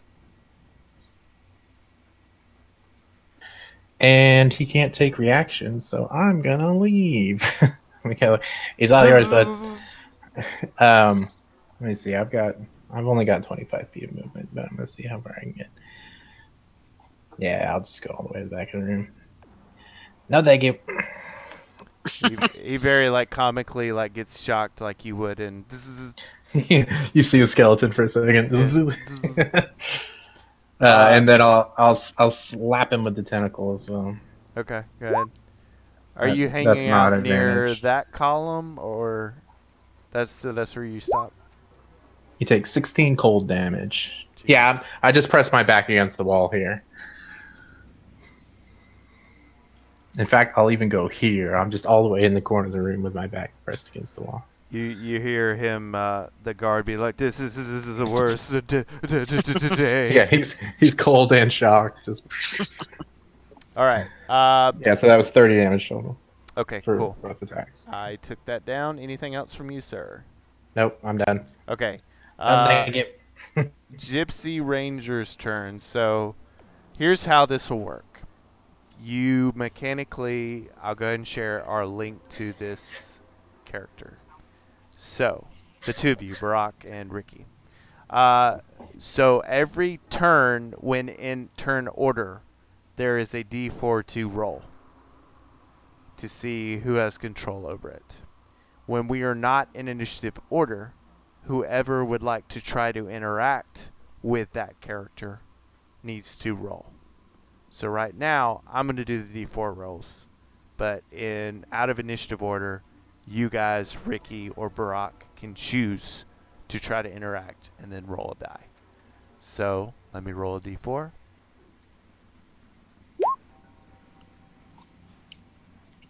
Just I don't know if it's relevant at all, but my darkness, I lost concentration on it when I was attacked, so it is no longer dark outside the building.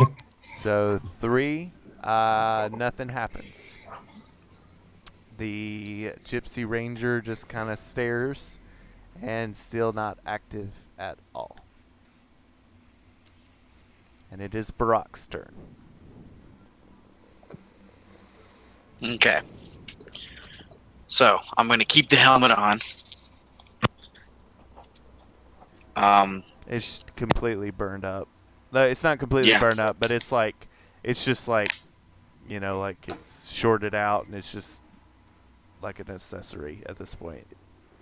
The Yeah, cord's it's been- my trophy. It's my Okay, trophy. I'm it's your taking it trophy. with me. Cool. Cool. So Looks good. yeah, it looks good. 2 thumbs up. I think it's cool. So I'm gonna wear the helmet. Let's see. What would I do? So there's still a pillar that has not been interacted with, correct? Yeah. Which would be the the bottom right pillar? Mm-hmm. Alright, so I'm gonna head over there. Once again, the scientist Kane Gobelith is banging on the ice. So which would be As you put me walk here, by. right? Can I do that? Can I reach that far? Yeah. Okay. So yeah, I'm gonna sit here, and then I'm gonna see what's in this pillar. All right, it's another helmet with a string, just like what you saw over there, hanging on a hook, with a cord So I'm running gonna all the way. So I don't know anything about this. I'm still kind of on edge about the about Ricky's character. So I'm gonna take this helmet and I'm gonna. Is it within reach? Like, is the cable long enough for me to be able to toss it to Elroy? Yeah. All right, so I'm gonna do that. I'm gonna grab it. I'm gonna make eye contact with Elroy, and without saying any words, I'm just gonna toss Ooh, it to him. made eye contact though. Yeah. That's deep. So yeah, I'm just gonna toss it to him All right, because I know Elroy, we're on the mission together. you got it throwing. You can use your action to catch it. No, I will flinch against the wall and let it hit the floor. Okay. Dang. Okay. I make That's no your- attempt. Man, I'm scared of drift tech. Last time I used it, it broke my brain. Broke my brain.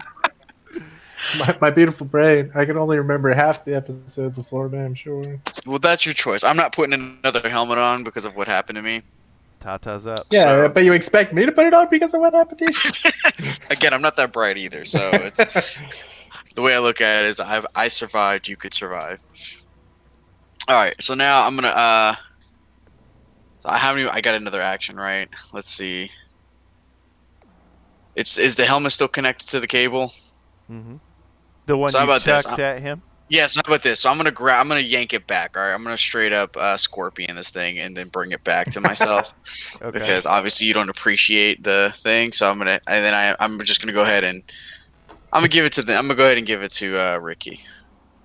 Ricky has already done it too. We watched him put on the other Oh, helmet. that's right. That's right. You can give it to Ricky if you want, but No, there's no point. So I don't. If nobody wants it, then I'm just gonna I'm gonna put it back. okay. And let's see, what am I gonna do? Because I guess so. I can't do anything to this field, this little force field here. Is that guy? The guy's still alive in the Sallyport, isn't he? Yes. Barely. He's just been shocked and iced pretty bad. Okay, so I'm gonna go ahead and we got to find a way out. I'm gonna look for a way out of here. So I've got what I need, I think. So I'm gonna try to find a way out of here, and I think I'm gonna try to go the way that I came. Okay. You have a very sealed door in front of you. Oh shit. Okay, so that's not gonna work. I realized quickly that it was sealed behind me. Okay, so I guess I'm gonna try to find another way out. So I'm gonna go To be this hallway. to the left. Yeah. Right here. Gotcha. All right, is that door sealed? You cannot tell from there where you're standing, but if you move closer, you see it is kind of a cheap slide grocery store slide glass door, so it'd be easy to bust if it was locked. So can I see through it? You can. You see another one of those golems that was trapped in the ice that you were fighting with earlier, looking at you, and it's not turned red like the other one did when it was going on a rampage after you. It's just kind of in a patrolling sentinel mode where it's kind of just scanning. Okay. So I'm gonna go ahead and stand by the door and get in a defensive position, and I'm gonna kind of wave over at the other guys to see if they wanna join me. Okay. So you do that for your turn. The Correct. cultist enforcer goes, which is down there. He is going to take he's going to move in and take 2 swipes at old Ricky Spanish. Oh, Ricardo. Does a 22 hit your AC? I think I remember it does.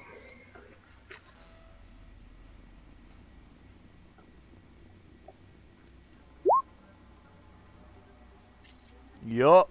Okay. Yep. Can you hit on your character sheet? There is a Constitution saving throw under saving throws. It should be under top. It should be top left of your character sheet, and you need to click a Constitution saving throw for me, please. Ooh, proficient in all saves. All right. Ow. So you are going to take 4 piercing damage, and you're going to take 14 poison damage. So that's a total of 18 damage to take off of your hit points. So go on your sheet and decrease it by 18. Ironic. It is ironic. I who use poison. He actually damage. he says it. He's like, you think you're the only one that's got fancy poison moves? With poison fingers. Your poison Ironic. fingers, you're gross. I just use a poison sword like a normal guy. It's more like a poison nightstick. Poison nightstick like a normal guy.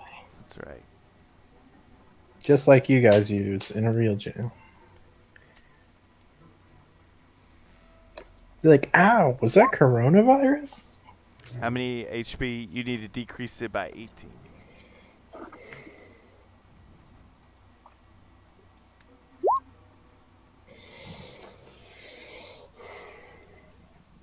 DMGM. Yikes. Yikes is right. You're telling me.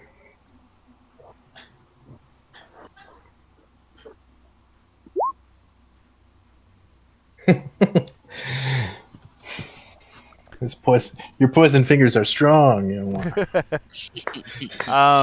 Quick question, They're Brock. not poison fingers. That helmet that you kind of whip chain back to you, Get over here. do you have it with you? No, I dropped it. I put it back, or I put it back on the pillar where I On found the it. pillar. Since, Okay. And you Yeah, put left the okay, cool. So it's still connected to that pillar. And to that robot. Got it. Correct. Most impressive. That's right. Ricky Spanish taught you well.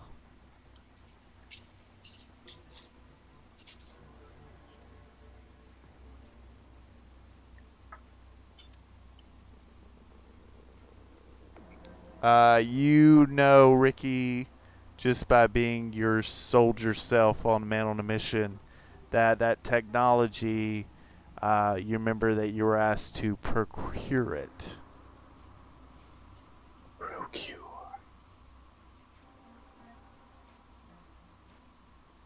Right. Alright. Let's do that. All right. You gonna run up and take it? Just try to grab it, muscle it, and carry it out. All right. You grab and go. You go sweep up the helmet. You remember you gotta pull up the robot, and it's about the same size as you, but you can kind of like firemen's carry it out, or in shoplifter style. But you notice as you're leaving, almost like the alarms that you would set off at a convenience store, the cord is still connected to one of the pillars, and so you can run over and you grab the last brain device, and you carry it and the robot, and you go all the way over to where Barack is standing by the door. I'll let you move that much and do all that. So I'm going to move you guys together over there by the door near Barack.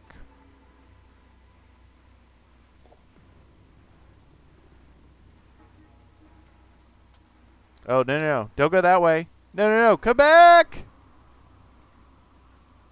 You'll be right here, buddy. Next to Barack. But then how did he move it? He would have to be next to it. No, that's true. I mean, next to the machine. That's a good point. I'll move you. Alright, there we go. It is Dr. Kane Gobble's turn.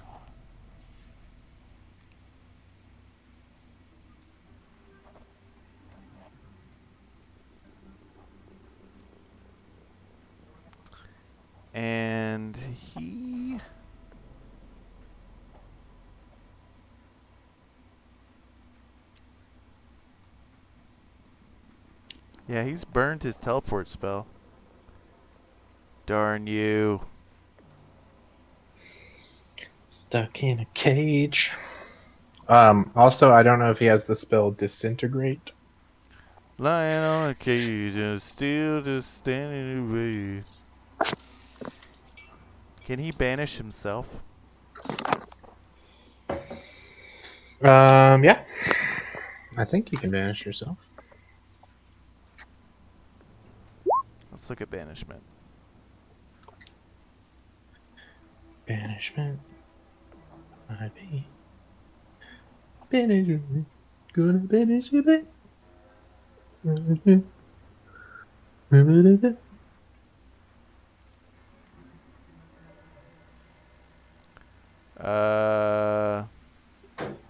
So he chooses to banish him. You see him kind of conjure some sort of technology. You see he lifts up his hands, and underneath his hands are these little bracelets that light up with holographs, and he kind of holds them together, and his whole body kind of gets these. You see from the two bracelets, he gets a lot of these like disco-looking lights projecting onto all his clothing, and you see that those imprints and shadows of the light coming off of those bracelets onto his clothes start to covering up more and more, and then he just disappears. He still has to do the charisma throw. Still? If the creature tries to use teleportation or interplanar travel. Oh, okay. And that's 14, 19. 19.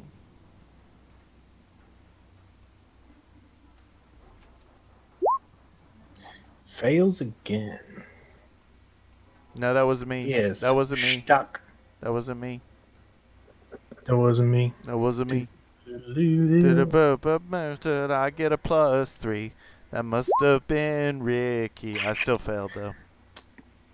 Jeez. attempts to He disappear. attempts to disappear, and then the light fades. The power of the Force cage. Use the Force. Ooh.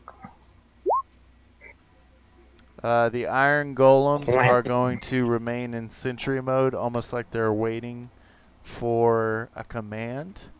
And it is Elroy Wormwood's turn. All right. I'm going to run up to the skeleton that was wearing a helmet, Mm-hmm. and I'm going to cast Speak with Dead. You grant symbols of life and intelligence to a course of your choice within range, allowing it to answer the questions you pose. Okay. So I'm going to say, what killed you?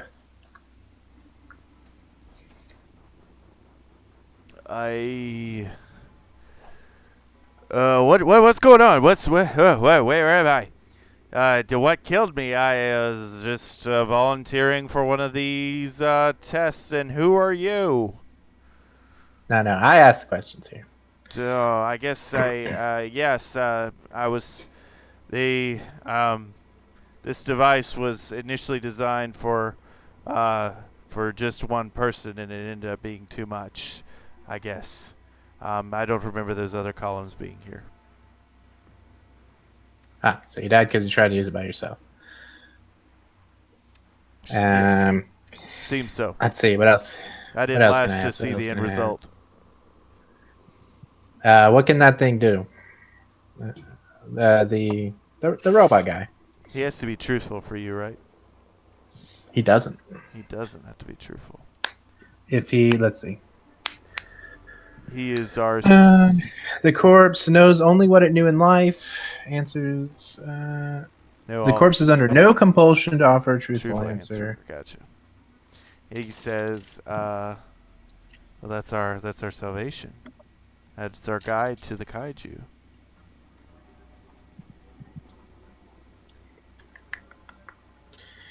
Salvation guide to the Kaiju. What kind of stuff can your leader do? Like, what are his skills and abilities? he can do great things. He is going to lead us to join the Kaiju and be here after they rule our planet. He can crush you with his small finger. You don't need to question the great leader of our cause. Yikes.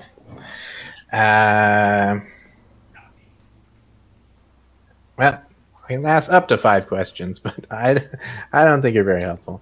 I'll just I'll just drop the skull. I won't stop the spell, but I'll just put the skull down. I'm just Wait. Can you at least tell my kids I love them? what were your kids' names? Um, Psych, don't care. I'm going to use my tentacle to attack the guard. Does 17 hit? it does. Alright, he takes an additional 15 cold damage. Savage. Ricky Savage. Okay, you're really making this guy like die of pneumonia over there. He is hanging on with a thread of his life. Dang it. I just want him dead. And I will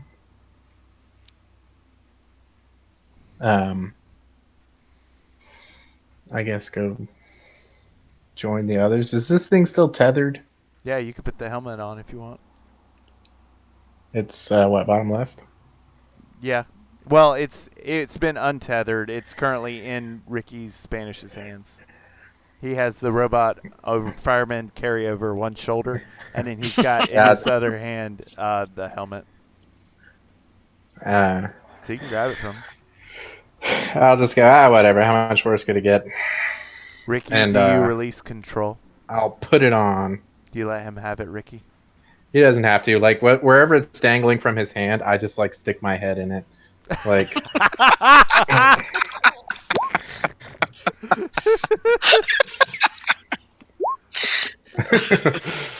Just pop.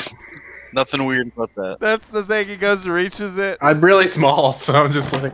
And Ricky clenches it really tight, and then he just goes, whoop, and, like, I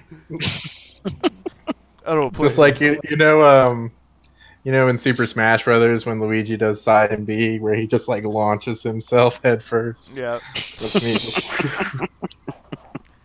You have the same experience. Splitting headache, current temporary loss of consciousness. Then you have 2 different visions, one from your perspective, one from the robot's perspective. Then it blanks out. I'm giving you control to him now, mechanically. And your number is 3. Your number is 3. Remember that. Cool. And you tell the guys what?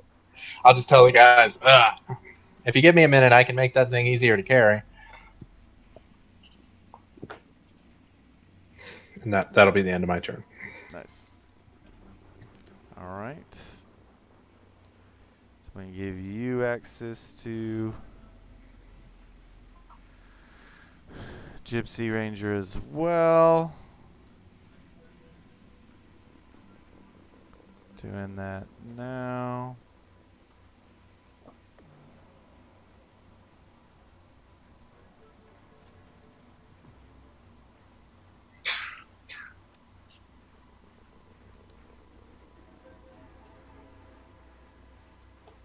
Cool.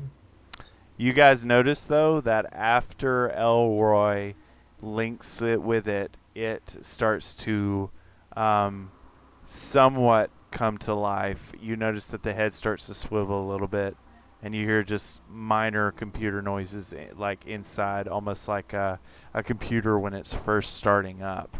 Like a fan going or something. Well, not like the boot up noises, but like when the fan starts going, you know, like when you first hit the power button. That's kind of what you hear. It's the end of your turn, right, Elroy? You're not gonna do anything else? Yeah, I'm done. Okay. I'm done. So I'm gonna roll a d4, and we'll see. All right, 2. That is Brock, right? Yeah. Mm-hmm. So, Brock, you feel a sudden connection in your mind, and you go back to the double vision thing. And if you lift your on your whole left side, it feels like you have a connection with this robot. You are seeing out of your eye what the robot is seeing on your left. If you raise your hand, it also raises the hand of the robot. So now you can use anything on that sheet that you would like. And I can explain more stuff if you want to, but you have assumed control. I'm assuming direct control. Assuming direct control of Gypsy Ranger.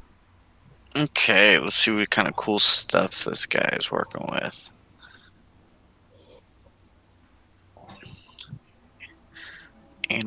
Okay, let's see. He's got some spells. Yeah, that's what I'm looking at. Animal friendship.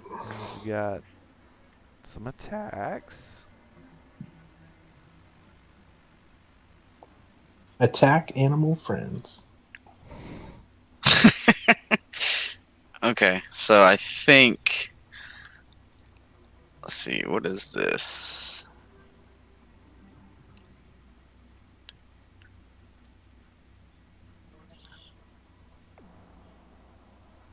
All right, so I think this. What he's gonna do is he's gonna lead us through this door. Okay. Is a natural explorer. That's for urban areas. Never mind. I'll count this as an urban area. You will count it. I Okay. will count it just because this is what kind of like his lab and where he was made. So Gotcha, immediately kind of okay. like links up AOL with Google Maps and can get you out. Okay, so this thing's gonna go through the door, and do I pick him up and move him? No, he can walk. Now that you have control, you can basically direct his movement. All right, so he's gonna make his way through this glass, And he through this door. pretty much is not like the little Sentinel robot just kind of looks at him but keeps on looking. Does not react to his presence whatsoever. So you can actually move all the way into the next room. You see through your left eye that once you enter the doors that this room has, some lots of like clutter with just mechanisms and stuff against the wall, hanging on the wall, and off to the corner there's like a wooden table with a bunch of mechanisms on it. But you see around here, and you look on the map, it's to the bottom. There's another doorway with a glass door, and you can make it through that doorway. You still have enough movement. If you choose. Okay. And he seems to want to go. You can feel the machine kind of want to go that direction. Okay. So yeah, I'm gonna go ahead and let the machine do what it does, and just gonna go ahead and go through that door as well. All right, it goes through that door. It immediately sees a stairwell there, and it goes down the stairwell. And then you see it start to go down the steps, and you can go ahead and move him all the way over to the right where the number 1 is on the other. Hoggers, man. Yep, and just stay right there. You guys also noticed that when you took off with the machine, Gobolith was enraged. Like he's like banging the invisible glass so hard, and he's just going crazy. He's pulling out his hair. He's ripping his clothes. You just really, really ticked him off when you took off with this machine. So, you've used all your movement. You have nothing immediately around you, and you've kind of used. So his turn's pretty much up. Is there anything else you want to do with him?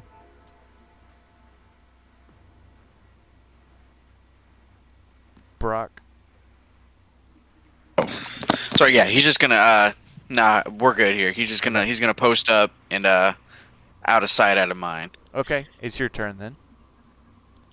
So- link breaks, you skip both vision back. So I knew exactly where he went. I'm gonna go ahead and enter the room, and I'm gonna try to. Does this robot thing acknowledge me? It looks at you. But it doesn't attack me. It's just watching you. It does not attack you. All right, so I don't feel threatened by it, so I'm gonna go ahead and try to team up with the fellow robot. Okay. So I too am also gonna run down to the staircase. Okay. Into the other side, and I'm gonna wait here. to see if the other group follows. Okay. That is the end of your turn. It is the Cult Enforcer's turn. Does your tentacle get an attack of opportunity? It does not. All right, he's going to run around and try to pop Elroy. You again. I told you before. Jersey is best. Big Mike, Snooky. They're awesome. Jeez, pal. I mean, I just talked with a dead guy and captured your leader in a cage, and you're still poking around. You can just leave, man. Your leader's in a cage. He's not going to stop you. You can just leave. That is 10 plus. You need to give me and you save. So that's 10 plus 8? Yeah, 10 plus 8, 18. 18. Alright, that's 15. And another 3. And that is the end of the Cult Enforcer's turn. Ow, you are not a kind man. And it is Rick Spanish's turn. Do you choose to just follow Barack?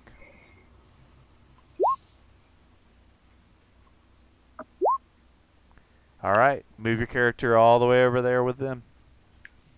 You go through the room, go follow down, find the stairwell, and go down. Down the stairs. I'll be fine. Yeah, you just leave Elroy to dust. Don't worry about me. All 4'11", 99 pounds of me. ready to fight. Okay. Godspeed. You really know how to make Dr. King Gobbleth mad. I don't feel so good. Nah, I'm just kidding. I feel fine. I got plenty of hit points.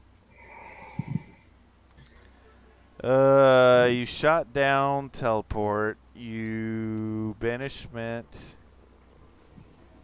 He's got okay. He's gonna try another banishment spell. All right.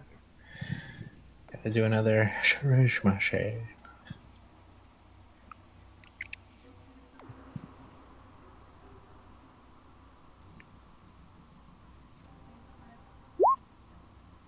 I don't You know how that is failed. possible. He's got so much charisma. I don't You understand. fails. Okay.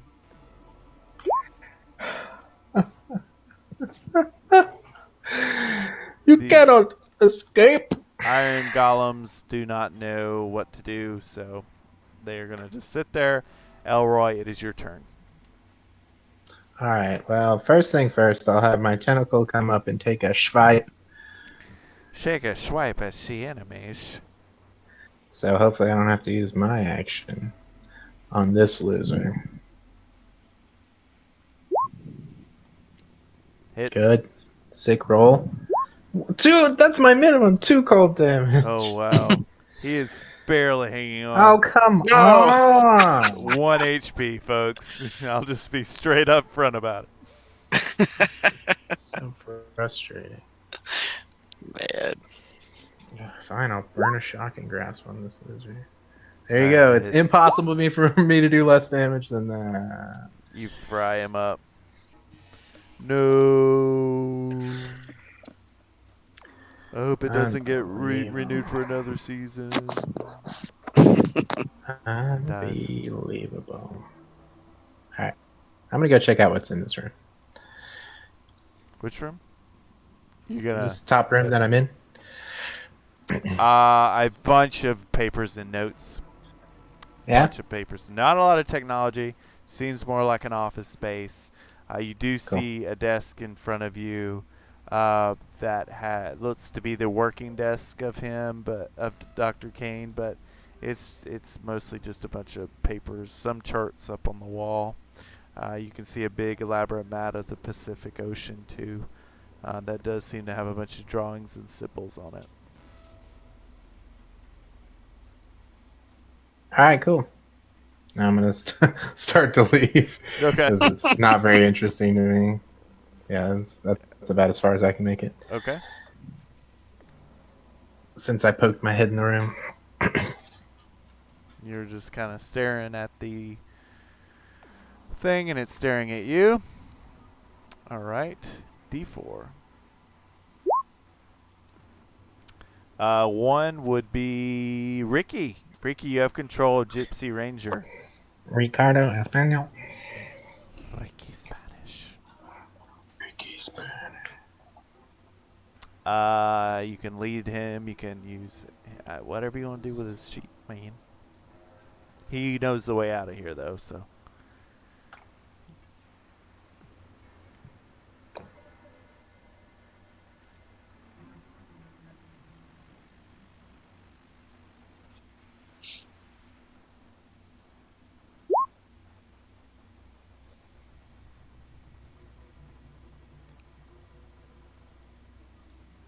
Probably just that, actually, Ricky's to move. Best move may just be to move. Great. That's what he does. Let's move.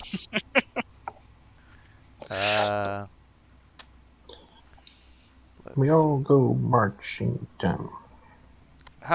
If you tell me how much his speed is there, Ricky, if you got his sheet open. Should say his speed on top middle. Probably 20, 30. Okay.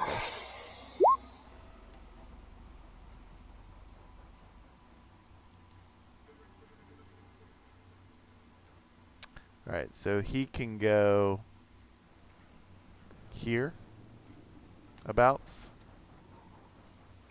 And you see he's trying to head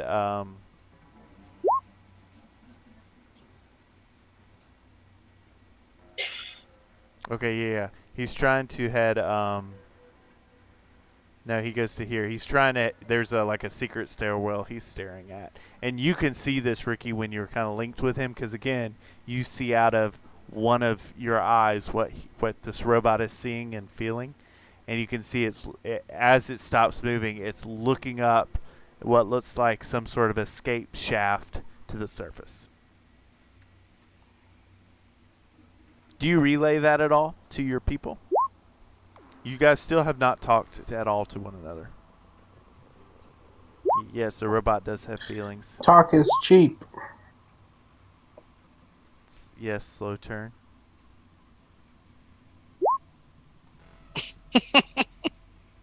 Slow turn, eye contact. Okay. You do slow and tell him what I see. Okay.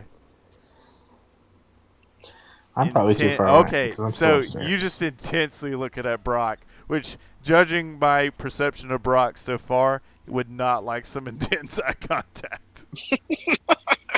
Is that correct? Fair assessment there, bud? Would you say that I'm feeling repeatedly? challenged here. Yeah.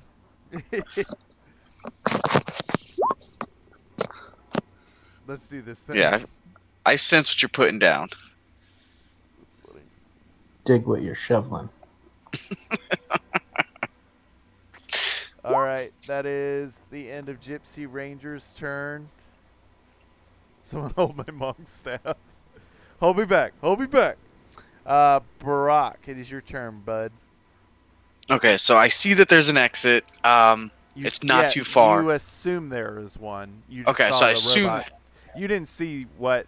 You didn't have control just then. You just saw the robot leave and go that way. Okay. So I want to follow it, but I also am I able to go to this door that's beneath me, below me? Yes.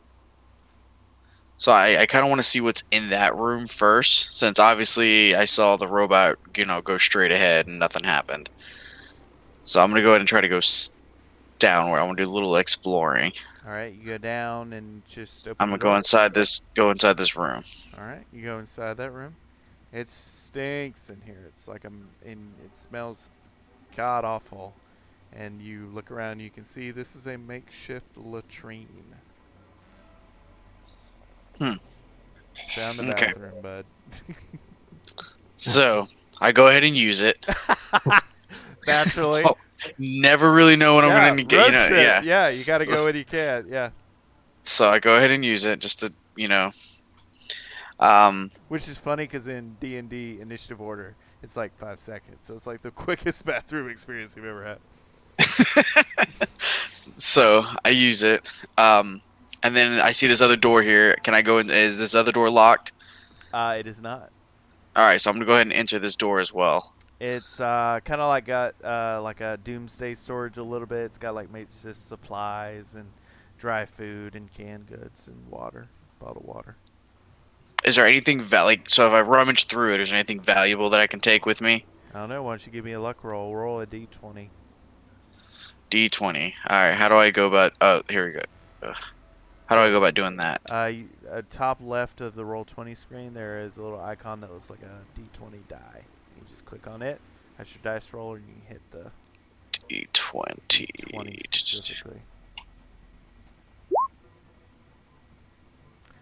There's some frosted flakes. Ooh. That's a good thing because I just emptied my stomach and now I'm starving. Yeah. So I consume the frosted flakes All right then and there. It Just tastes hand in bag. I mean, I'm going to town. tastes a little stale. Okay, I don't care. Yeah. Cool. All right, I'm out of moves, right? Yes. Okay, so I'm just gonna keep eating the frosted flakes while I wait for something else to happen. Cool. Reiki Spanish. It's your turn. Also, I realize we're going late, Twitch. We are close to finishing it up. So I appreciate you hanging with us.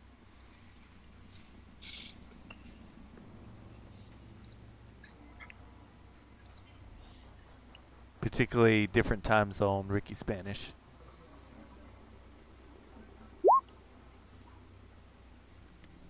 You going to follow Gypsy. You make it at exactly where he is, looking up the stairwell. You don't make it out, though, yet. So just move your character token, like, right behind him. And then we'll move on to... Well, Ricky Spanish has 60-foot movement. Do what? Yes. Ricky Spanish has 60-foot movement. Oh, yeah, you can go on Literally up to the twice surface. foot. Literally twice foot. Gypsy Ranger has.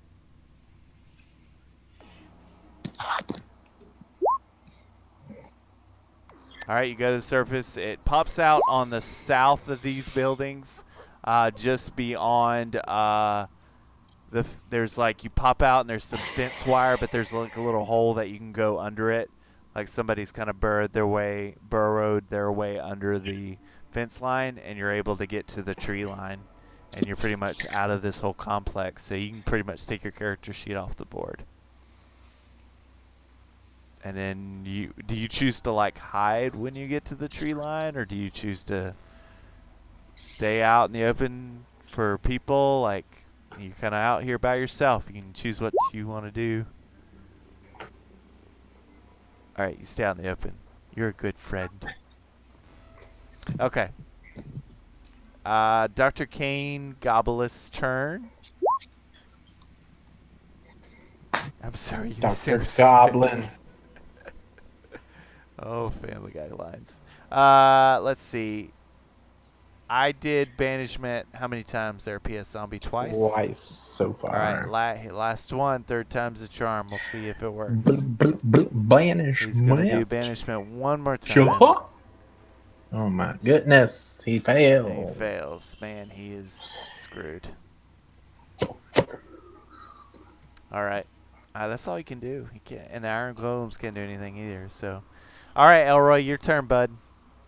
I'm going to take the dash action to double my movement. Okay. And that gets me all the way. Wait, let me do the proper one. That's 25, and then additional 25 gets me here. And I'm like, another one of you guys. How many of you are there? It just kind of watches you, confused by your questioning. I'll just end my turn there. Gypsy Ranger D4 is 1, so that would be Ricardo again. Ricardo. Just might as well give him the robot. that is your little palico. Never rolls a 2. Never rolls a 2.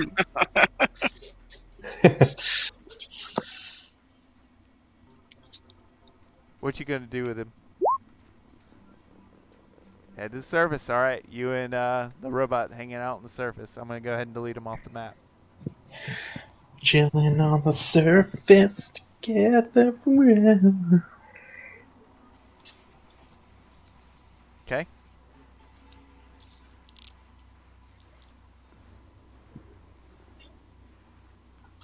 Brock, your turn, bruh. All right, now that I'm charged up and I'm full, I'm gonna go ahead and burst through this upper door here. I think I get. I think. Hold on. How do you guys check the movement? How have y'all been doing that? We've just been kind of spitballing it, but there's a measuring tool.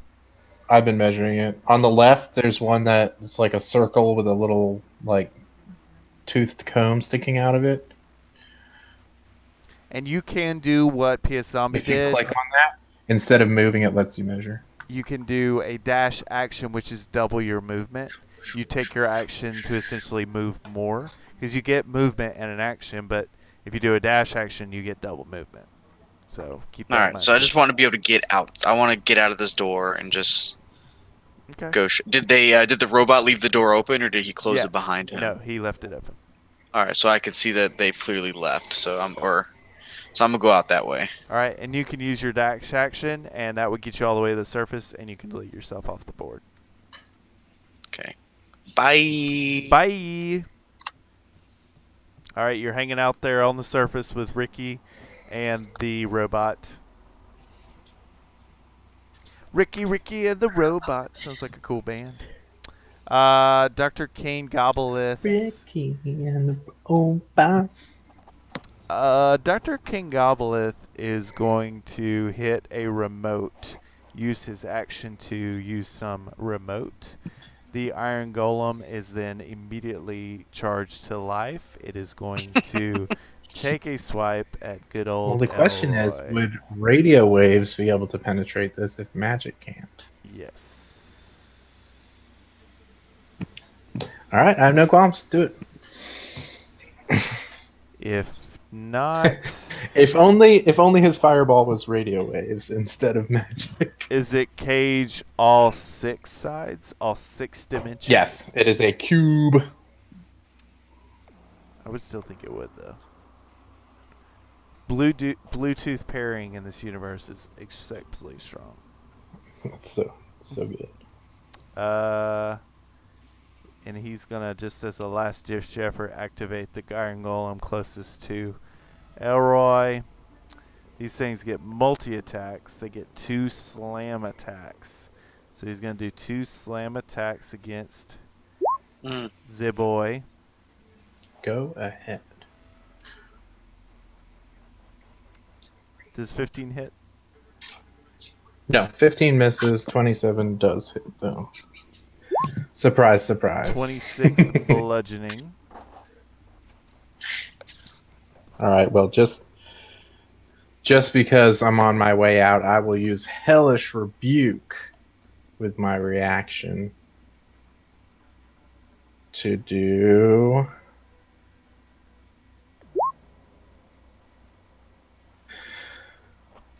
28 fire damage to him. He's got to do a dexterity saving throw.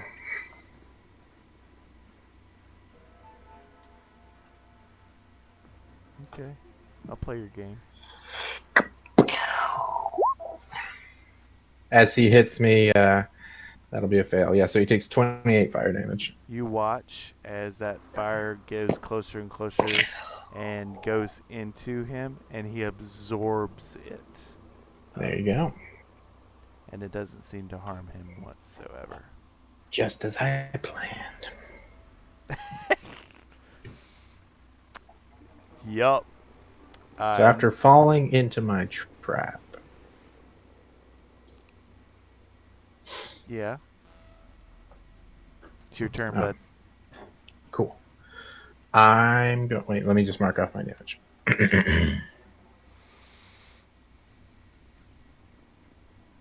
It was 26, right? Mm-hmm.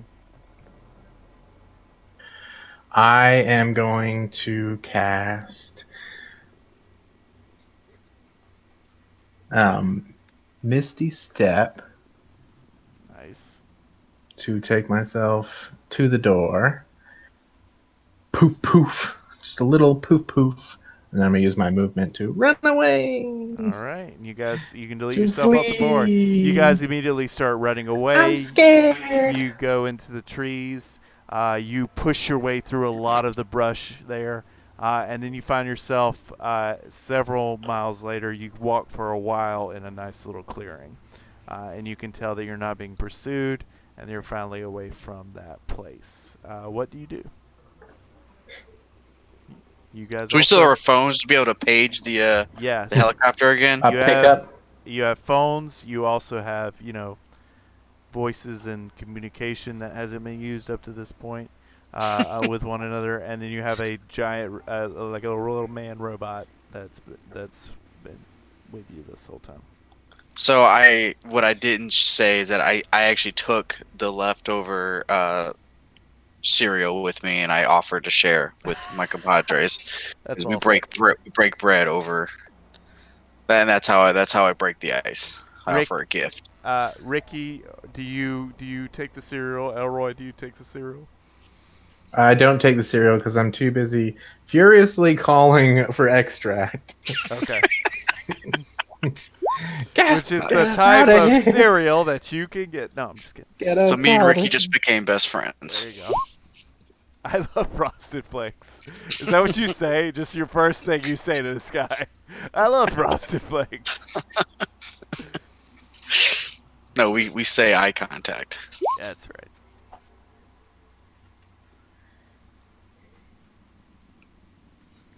The way to destroy your roof of your mouth. That's right. Okay, so you start calling Elroy. Yeah, it I'll brings call to extract. Captain Abner here. Extract. I'll just say extract. Now I understand. I see your GPS position. What happened out there? Extract. All right. I'll send a plane right away. And he clicks and hangs up. All right, we're getting out of here. Then you feel your pocket buzzing a little bit, Ricky. And do you want to check it, or do you want to slightly check it? You can do a sleight of hand if you want to discreetly check it.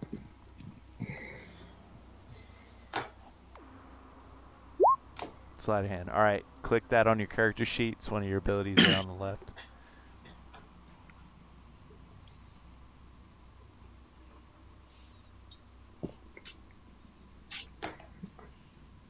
I'll go ahead and take They notice you checking your phone. some of that Frosted Flakes now. You guys notice that Ricky is trying to discreetly check his phone, but you definitely notice him looking at his phone. It's a text that says, send me a full report as soon as you can. I'll take a handful of the Frosted Flakes and I'll sprinkle some of my ketamine on it and then eat it. Ugh, what a day. Okay. I oblige. You guys don't... Okay. So you don't really care that he just looks at his phone. Cool. Nah, I text all kind of people. Again, I don't have wisdom enough to put two and two together that he is the way I look at it, he's still helping us. Cool. So you guys hear a chopper shortly while thereafter. Above you in a rope ladder that descends. You guys make your way up. They tow cable up Gypsy Ranger and put her in the helicopter, and you guys sail off and away. And then you get a little call from Ricky's phone starts ringing. No, not Ricky's phone. Sorry. You all see that in front of you are the pilot and the co-pilot flying the helicopter.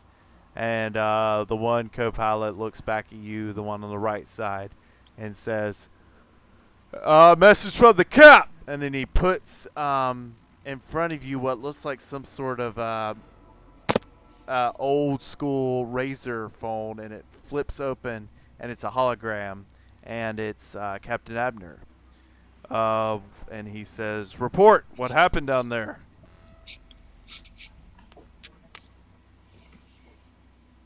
and I would say the mission was successful.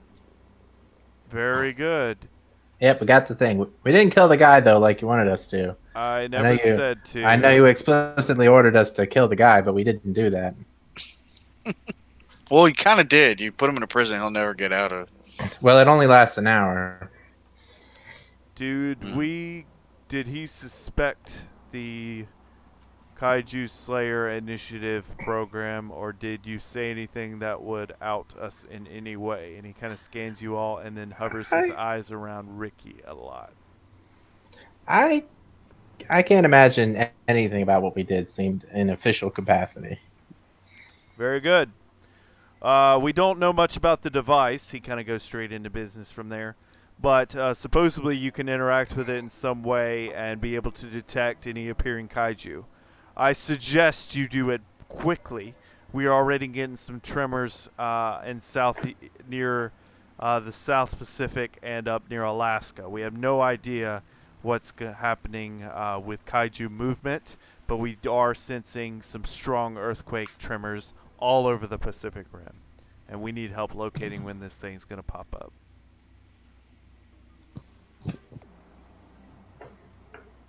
And then he kind of gives you all a nod and says, just tell these pilots where to take you. We'll get you there as fast as you can. Again, the device should be able to pinpoint where it is, and then we can get you there, no problem. Just let me know, or these pilots know.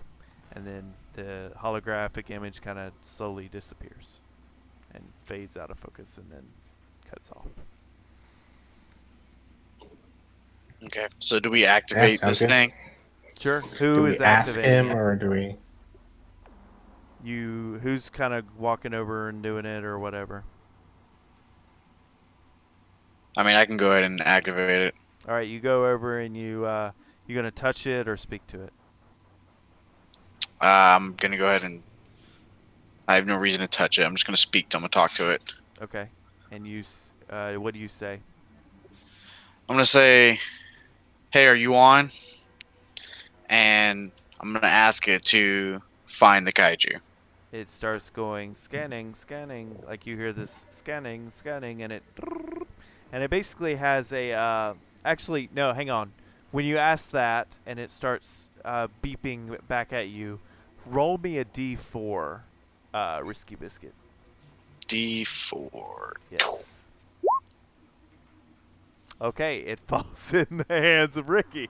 So you Ricky, I need you to pull up his spreadsheet, and I need you to just actually, just go ahead and give me a check from his spreadsheet. I think it's I'm trying to look at what the ability is called. Looking at it.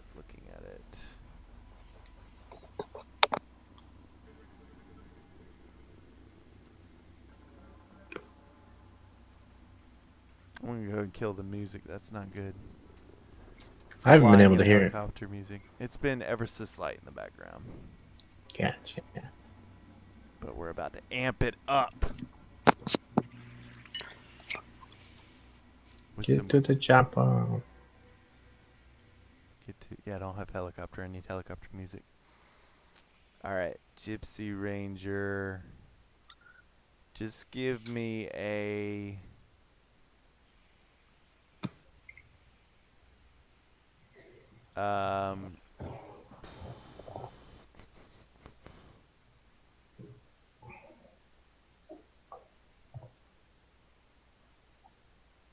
Just give me a perception check with Gypsy Ranger.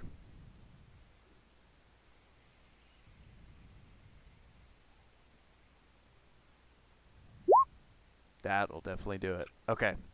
It goes and it starts making a bunch of noise, lots of dialing, and it sounds like it's connecting to several different phone lines, and then it sounds like it starts just beeping like a sonar, and then you start realizing that it starts to quiet, and it just starts to display. It projects out this display in front of you, and it overlays onto the ground a projection of the Pacific Ocean. And you are the Pacific Ocean and all the countries around it. And you see that there is a ping near Chile, and there is a ping near Hawaii. And it seems that the ping near Chile is larger, and the ping near Hawaii is softer. And that is what you have. And it's You specifically mean to near. tell me Go ahead. they're trying to come for the U.S. of A.? I don't know. Hawaii is dangerously close to the Floribama shore. I say don't risk it.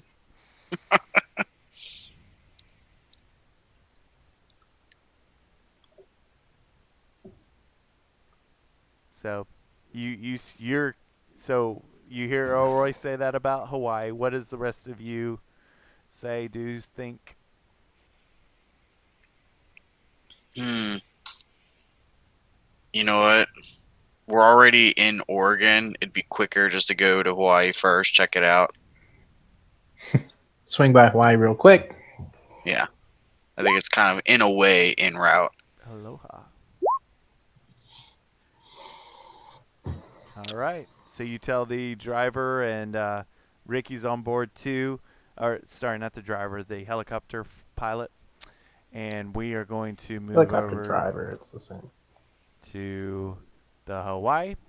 A little bit of a lesson for all you folks. Hawaii is actually the Hawaiian Isles. It's a chain of islands. And we're going to flip over there now. Take away this turn order.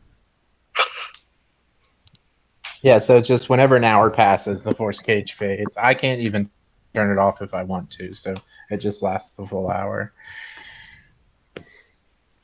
As you approach the Hawaiian Islands, you start to see them off in the distance, and you approach actually coming in from Hawaii, but the signals that the Gypsy Ranger is giving you is coming from the Hawaii Volcanoes National Park on the island of Hawaii. And so you make your way there. You start to take the small detour past Honolulu towards the Hawaii Volcano National Park. And you see coming out of the you see as you get closer and closer that there seems to be some activity, volcanic activity, around the Volcano National Park, but more than usual. Lots of fire spewing out of the top of the lava, and you see something bolt out of the top. A large beast with wings bolt out of the top of this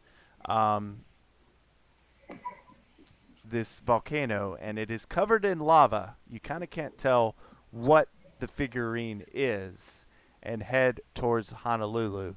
And you are maybe on the edge of the island, so you just see it off in the distance kind of start coming tail towards you, because you're en route from Honolulu down, and so it is now coming at you. So immediately your pilots are doubling back, and you kind of meet each other over I cannot say Hawaiian names, Molokai Island, and you kind of pass each other, and it's still just a blur of magma, and you see it bolt down towards Honolulu and land near Waikiki Beach. And it just kind of splashes in the water, and you see a bunch of water spew up. You get closer and closer, and you see that the city of Honolulu has lots of charred buildings from the splash of magma that just spewed across the city when whatever it was hit the edge of the beach there. And this paradise that we know to be Honolulu turns into a chaos of lava and panic. And so let me get you to your new map. It is not as pristine as this. It is a lot more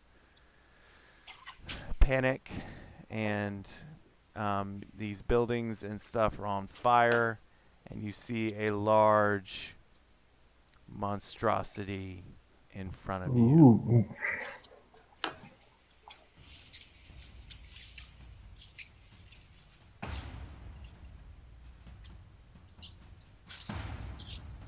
You approach over the helicopter over the ridge. You see a bunch of the tree line and stuff is charred and burned, as bits of molten lava has fallen off this beast as it's hurled its way towards the sea. It has charred the coastline. The nice, pristine, clear water of Hawaii is no more. It is very dark, and from all the magma that has cooled off and boiled the sea. And popping out in a fire is this dragonic beast as it emerges from the water. And this beast is massive, as big as the skyscrapers along the shoreline, if not bigger. Its wingspan Thanks. is across the entire section here of buildings as it breathes down and looks at you and lets out a magnificent display of aggression and anger in a roar that literally shatters windows several blocks away. And you guys are floating in your helicopter eye to eye with this beast, wondering who is going to kill who. And that's where we'll end our session. Cool. Did we get we got a long rest on the ride over? Yes. Cool. We'll retcon that out. For sure. No, they've been You got- consumed. You got to start cold here. Frosted Flakes. Yep. I spent the whole flight over describing and listing my top 10 entourage characters. Just going through one by one. And I'm not talking to the guys, I'm specifically talking to Gypsy Ranger. Like, I'm trying to fill it with knowledge. Well, turtles obviously got to be your number one. Ricky's over there still asking for Frosted Flakes during the whole story. DB Cooper style, yeah. See, somebody's been watching that Loki. That's what's up. Well, that was fun. I think a little side quest was a little distraction, but now we are getting into the thick of this campaign, folks.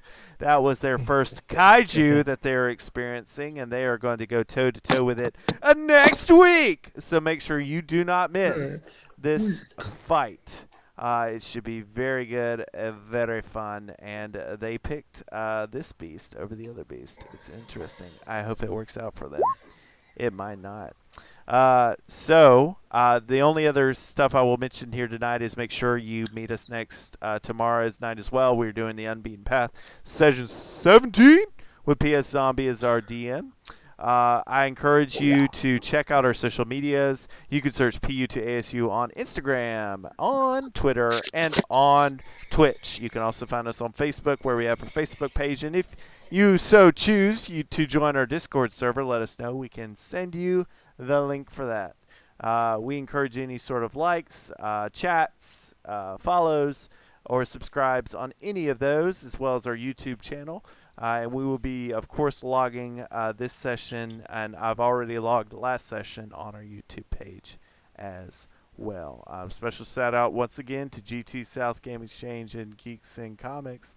Appreciate you guys hosting us and just having us stop by, and I encourage people in the local area to check them out as well. This has been fun, and we will be here again next week, 8 o'clock Central, and we will be here 8 o'clock tomorrow. Please join us. Thank you for listening now or later. Goodbye.